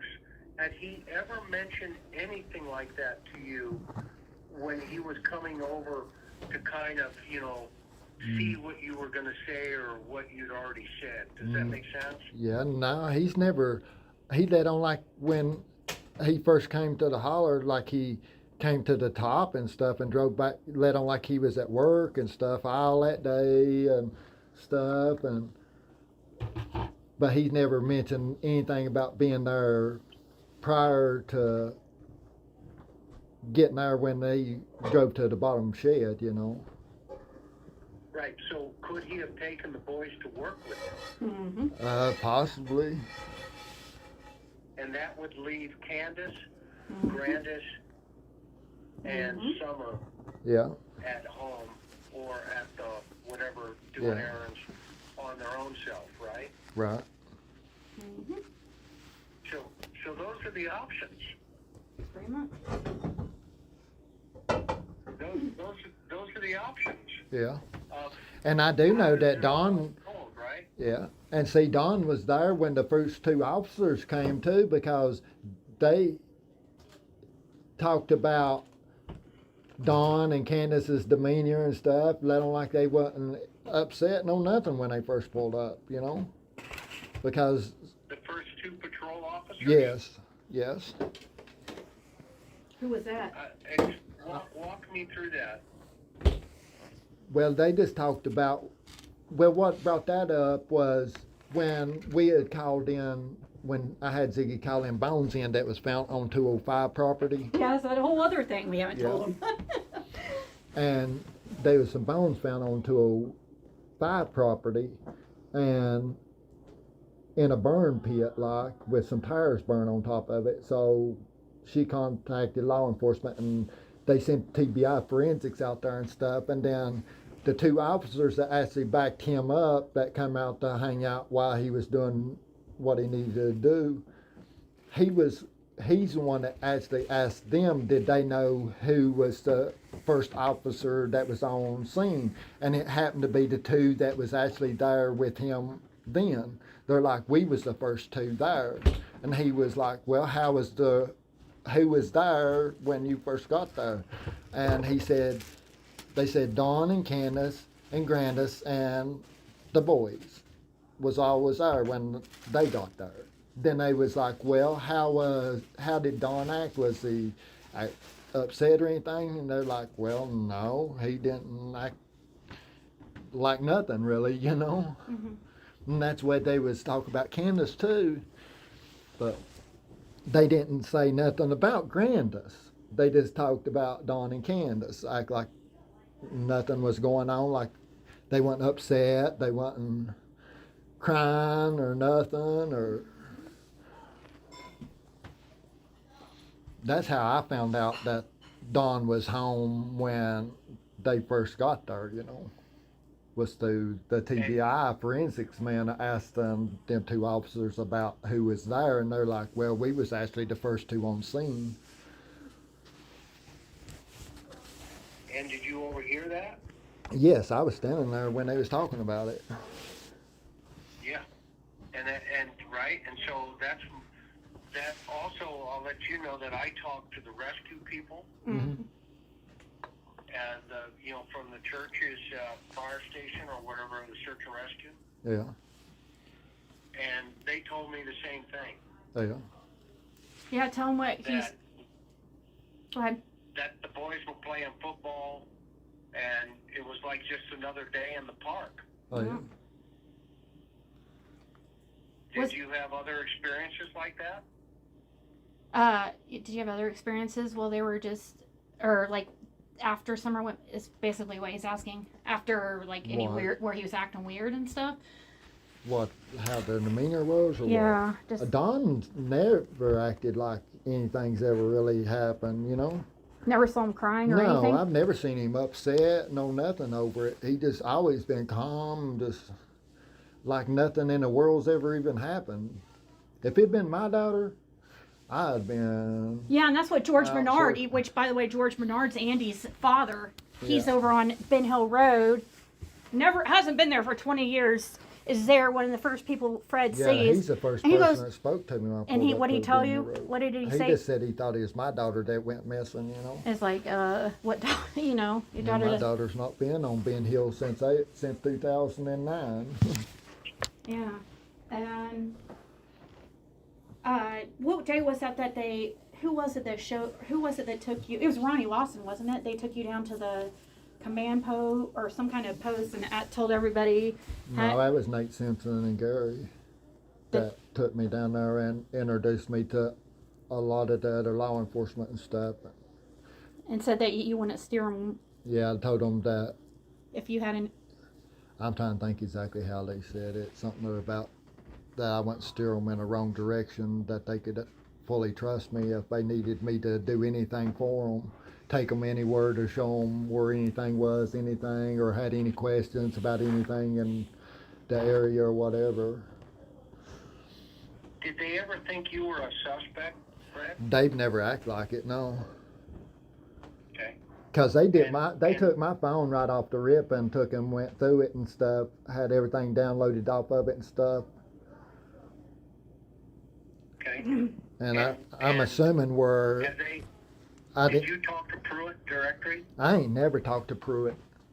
Except the time we got a call back and you were in the Well, yeah, background. just when he called back here. I mean, back in December. And then when the other. But far as working with him during the Summer Wells case, I mean, from get go and stuff, Pruitt didn't come into Summer Wells case right off the rip. But in 2023, when you went to jail, he was there for when you. Yeah, the only thing that Tell him about the time- weird information about Cotton Simpson. So Fred's the one that brought up that name Cotton Simpson. So there's that other situation too. That's another big thing. But see, it just. Did they contact you in the jail, Fred? Yeah, they would pull me out of the cell and stuff and out my pod, and I'd talk to them a lot about things. Right. While you were locked up? Yeah. And did they mention anything about, they didn't believe you or anything like that? No, Did that ever come up in a conversation? No, they've never acted like it. I've always, every statement that they took from me, I've signed and they've signed and stuff. And They asked you if you would testify. Yeah. yeah, they always would say, you- will you you- testify you this asked if you statement in court or testify? whatever, yeah. Yeah. Okay. Yeah, we want to keep that under the hat right now, right? Yeah. We don't want that floating around out there. Yeah. Because, just... Yeah, every statement that they've took from me and stuff, I've signed and they've signed and stuff. It's signed off on it, or not signed off on it, but you know what I mean. Have you heard about Cotton Simpson, Chris? That name? Who's that, Sid? Who's that? See, He's a meth cook. He's the one. he's a meth cook and He stuff was. from the area. He and passed away after. He's passed away now and stuff. But see, was in jail and stuff, and then he got out, and his cousin introduced him to me. He came to try to buy a boat that I had, and I didn't want to sell it and stuff at the time. And then the next time he came was like 6 months or something later, and he was talking about he had been on the hill on the 15th and sleeping with mother and daughter. It was weird way he was saying stuff, talking about sleeping with mother and daughter and stuff, and then he's talking about once they did find Summer, they would know exactly who done it and stuff, and he talked like she was possibly in a cave and stuff, and then when they actually find him dead and stuff, he's within 60 foot of a cave on Law Run Park and all that, And that's what you were But- taught. You went to him. yeah, I went to the law enforcement and I had thought about that, you see, and was trying to tell him about that, and then there were, I knew that he had a gash in the back of his head. That's why they done a lie detector on me, to make sure that I didn't have nothing to do with it. But see, only way I found out about even him passing away was through Marvin Simpson and Haskell Rhines. They had pulled up, which Marvin's one that actually introduced him to me. And they pulled up and asked me if I'd heard about Cotton. I said, no, what's up? And they said, well, they found him dead over bluff over there. They said that they found him 60 foot from the cave. And Marvin's like, remember, he was talking about a cave that they'd probably find Summer in. He said, makes me wonder if he was trying to go down there and maybe fell or something. But Marvin was talked about Betty Joe telling him that Cotton had a gash in the back of his head, and see where that hadn't never been released from out to the media or anything. And then me knowing that specific detail, then they took and thought maybe I had something to do with Cotton's death, you see. Well, if you were turning in information. But I was just trying to turn in information and stuff, you see, about what Cotton had said about being there. Do you think that they thought you really had something to do with it, or they were just I don't know what because they you went with it. but Do you know if Candace or Don passed any of the polygraph tests? They ever talk about that? I've never heard them speak on it, so I don't know. What's the You weirdest would thing think Don if said? they did, they would be posting it, you know. They would be what? I said you would think if they had passed it, they would try to post it online or something just to try to make herself look they didn't give better. us the results to yours. We've been trying to get yours, and for some reason, even though his case was ruled an accident, Yeah. they still were trying to. Don B was trying to get the results of that, because we're tired of people trying to accuse him now of Cotton's death, because that's another one, you know. And so we tried to get that polygraph, and they won't release it. So it makes us, is it related to Summer Wells? Because there was one question on it that was asking, I was trying to think how it was, something about Cotton and Summer was one question that was asked on it. like, did you? Did they give you the results? No. Well, they give me the woman that done the polygraph that day, she told me, she said, listen, I'm going to have to put, I'm trying to think what the name of it is. No opinion? Yeah, on it. Before, and I'm going to send it. She made me give her address to send that copy too. And then she had to send the other to Nashville for there's 3 or 4 other people had to read it to actually put actual results on it. So she had told And him she that told me it would take $40 to get that copy, but yeah. we've been trying to get it but can't get it so far. Yeah, and they wouldn't take Cotton seriously, because supposedly he claimed he tried to talk to law enforcement too, right? Yeah, he tried to talk to law enforcement because he was trying to collect the reward money, is what he told me, and said they wouldn't take him serious. But see, Cotton had a lot of brain traumas and stuff, and a lot of brain surgeries, and he was incompetent, and because his sister was over him and everything, and a lot of time they won't take people serious like that. Yeah, he was. Even their statement in court can't stand up, from what I understand, if they're incompetent. Huh. Okay. Well, let's Yeah. now that we have contact here, let's stay in contact, and let's see if we can make some sense out of some of the stuff coming forward here with her case, because and you've got my phone number. Just shoot me. I use a Google Voice number, so you can just hit me anytime on that. Okay. And it will forward it right to me, so it's not a problem.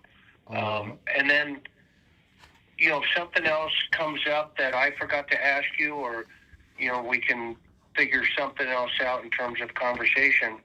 A lot of times, with the Cold Case Foundation, we do a lot of stuff behind the scenes, and we kind of like it like that, if you know what I mean. Yeah, that's and the then best. I just have the YouTube channel because we use it as a platform for families and victims, and every once in a while I like stirring the pot Yeah. with Don Wells. That's what I'm saying. If you need us to, what you tell us, like, you know, if you need us to be quiet about something, if you're gonna put something out just to see reaction, yeah. I mean, you're the expert in that. That's what. So, I'm not gonna put out anything or anything like that. Because I want this solved. I just want this over with. We're tired of Fred being used as a scapegoat for every freaking thing. Yeah, I that can't comes wait up. till it's solved. Well, and that's what I appreciate you saying that, Ziggy, and I understand you guys, and I can only imagine how frustrated you must feel, and I'm so sorry, you know, personally that you're even having to experience any of that. I believe when I was down at the water hole with Candace, when I first met her, that she wanted to tell, I think, much more than she shared, right? Yeah. Yeah, that was pretty good. I think. Yeah. I saw that. And I understood that, right? As you did, right? As we all did. And it's hard to tell the truth sometimes for people, and we get that. But it's just a matter of being patient, and eventually something will present itself that is going to bust this thing wide open. Yeah. I think the search up there on Van Hill right now, I don't know if that's connected. And if you're telling me it came from that private investigator, Jensen, then I don't know. Yeah, I don't know either. I mean, he's trying to take credit for it, but whether it did or not, we don't know. He's awesome. He's very, very, I call him Hollywood. He's very Hollywood, so it's kind of hard to tell if, he's a nice guy and everything. It's just that he's going to go with, I think he's trying to build his, I mean, he is a respected. I mean, they use him on those, on Court TV. And I don't know if it's Court TV like he you was and on stuff. Court TV the other night. Yeah, Newsnate. He's on those and stuff. So they must. I guess if he's trusted enough for them, we thought it was worth talking to him. But he's not licensed in Tennessee. He said so he can't work. He's not allowed to work the case. So he kept, trying to act like it was just a conversation we were having, but yeah, I don't know if he was asking questions too. It's like, well, I don't know. He just didn't seem to really know about that tip, but maybe he's just really, really good at, no. Yeah, I don't know. And I don't know either. But that's what I'm saying. The truth is always a constant. Yeah. There's so many people in this case that have come out and like Ryan finds truth and stuff. I'm so suspicious of him, and some of these people, random people, have just come out trying to change reality. It's just I want it over with, and once it is, I'm done with YouTube. I'm never going to do another case. This case will be solved. Gosh, I hope so. I want it over. I mean, that's my opinion. I feel like it's going to be solved. Y'all have been through a lot. The two of you have been through a lot. Yeah, well, thankfully, Fred, it doesn't bother him at all. He knows, when he has you're a not good attitude. involved with none of it, there's nothing you got to worry about, so there's no need to let none of it affect you. Yeah, I mean, even though there are instances where people do get set up and stuff, but I think at this point he's pretty much safe from that. Hopefully. I don't think, he hasn't worried about that at all. I'm not worried about bigger to everything going on here. I think at some point, Fred, the cops would be all over you. Mm-hmm. Like flies on poop. You know what I mean? And you've been, you're smart enough. You know the game, and so I think. But according to Andy Bernard, let's pursue. Go ahead. No, I'm just going to say, but you would think that they would do that. But according to Andy Bernard, they don't question him at all, or that's why he tries to play it off like. Have they ever questioned Andy? Yeah, well. Pruitt says they did several times. That's what he told us. TBI, FBI, and stuff about that call. Yeah, about him being on the road, supposedly, or something. Because But Yeah, I don't know. Pruitt tell a lot of people just whatever they want to hear. Just even Andy called Pruitt himself and was like, my cousin's saying I was on the road, basically trying to act like he didn't ask him what he.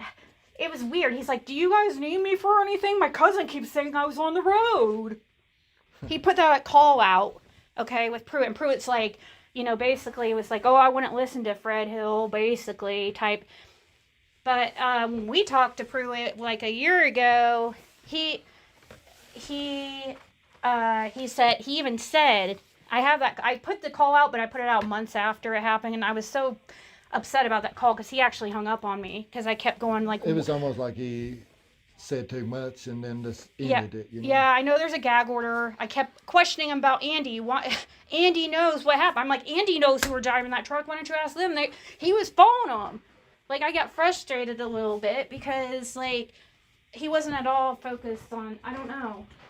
Then he said Andy was prior to. Yeah, he said, he did say, that's when he almost ended the call. He messed up and said, Andy, yes. He goes, yes, maybe Andy was on, or yes, Andy was on the road prior to, but my main focus is this blue truck.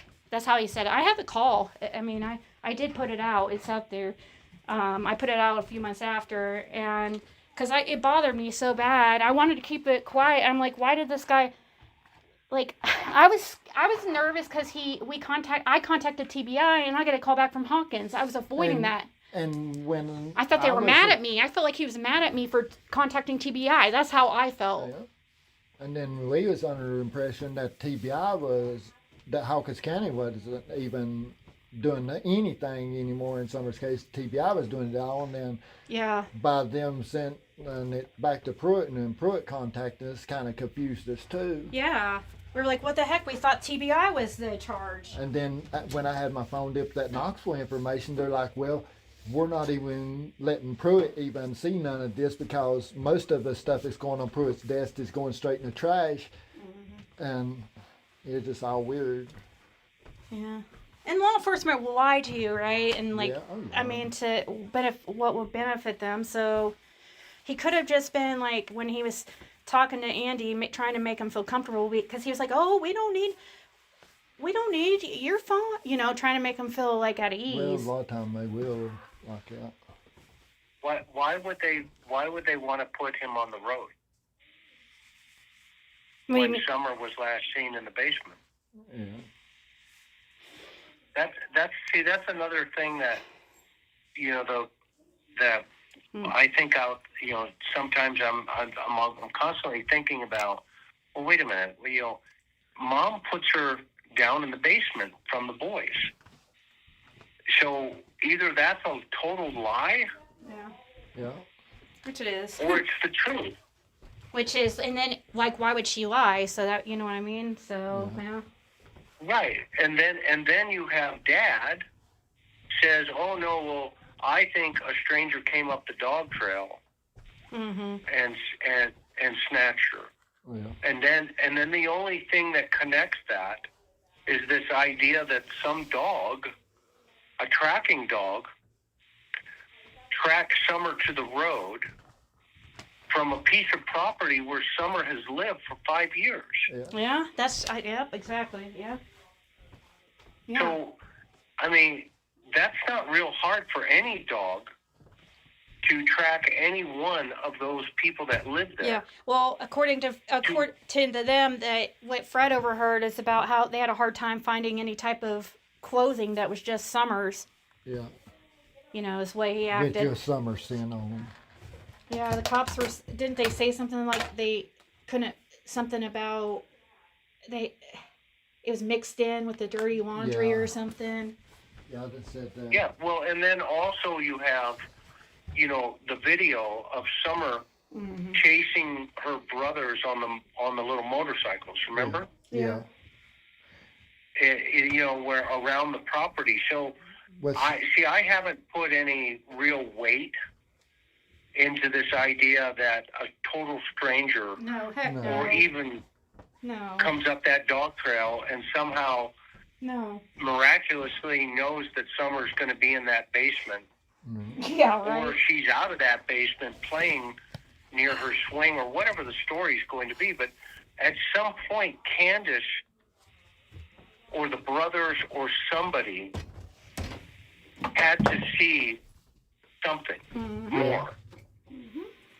And I think that's the missing piece of this puzzle. Yep. And until that piece of the puzzle is discovered from somebody telling the truth, whoever that somebody's going to be, Right. then right now we'd have to stay with, your observations, Fred leaving in the morning, seeing Dawn with the 3 boys. Yeah. Well, why would Candace say the 3 boys are at the house? And Don's with the 3 boys in the car. You remember, and Hunter telling you too, like he was suspicious about the boys being at work with Dawn. Hunter said something like that to you. So. Yeah, exactly. Right, I mean, exactly. how would Don know if somebody was there trying to touch the kids or whatever if he wasn't there, Yeah. Yeah, exactly. And so, as if he calls you, and you can record him, right? It's a one-party state, so you can record him in Tennessee, and just say, hey, how's it going? How's it? Have you heard any more about Summer? What do you think about them searching the property? And when Don talks, he likes to talk. Yeah. And so, and then maybe we can work together to where it's like, okay, let's see how this goes. I know, I've been trying to get Fred to call him. I can have a direct line to TBI in 5 minutes. Oh, Yeah, I've been trying to get Fred to call him, but Fred's like trying to come up with a game plan. He wants a plan. If you have information that obviously will discover where Summer Wells is, then of course that's the first call you make. You don't call me, you don't call anybody, you call TBI and the authorities. And that's the first priority because it's about Summer. Yeah, it is. Right? And they can muster up resources quickly. Yeah. And we don't want to get involved in the middle of an major investigation where anything is disrupting. No, I know, and I wish Pruitt and them, I don't know, I wish they would talk to us, but of course I'm sure everybody wishes they wish they would talk to us more openly and try to see if there's anything we can do. They can't do that. They can't risk. Yeah, I know, and they know information getting out there. So tight. But we don't have those rules, so we can, as long as we're not interfering in any way, shape, or form with the active investigation, then we can continue to ask questions. And if Don is stupid enough to talk to you, Fred, and you're just chit chatting, then he's free game. If you can get him. Yeah. To tell him, I'm sure this is what the cops told you a long time ago. If you can get him to tell you what happened, then that's gold. That's gold. So anyway, I'm gonna let you two run. You've got my number. I'm so grateful to get to meet you. Sorry under these circumstances,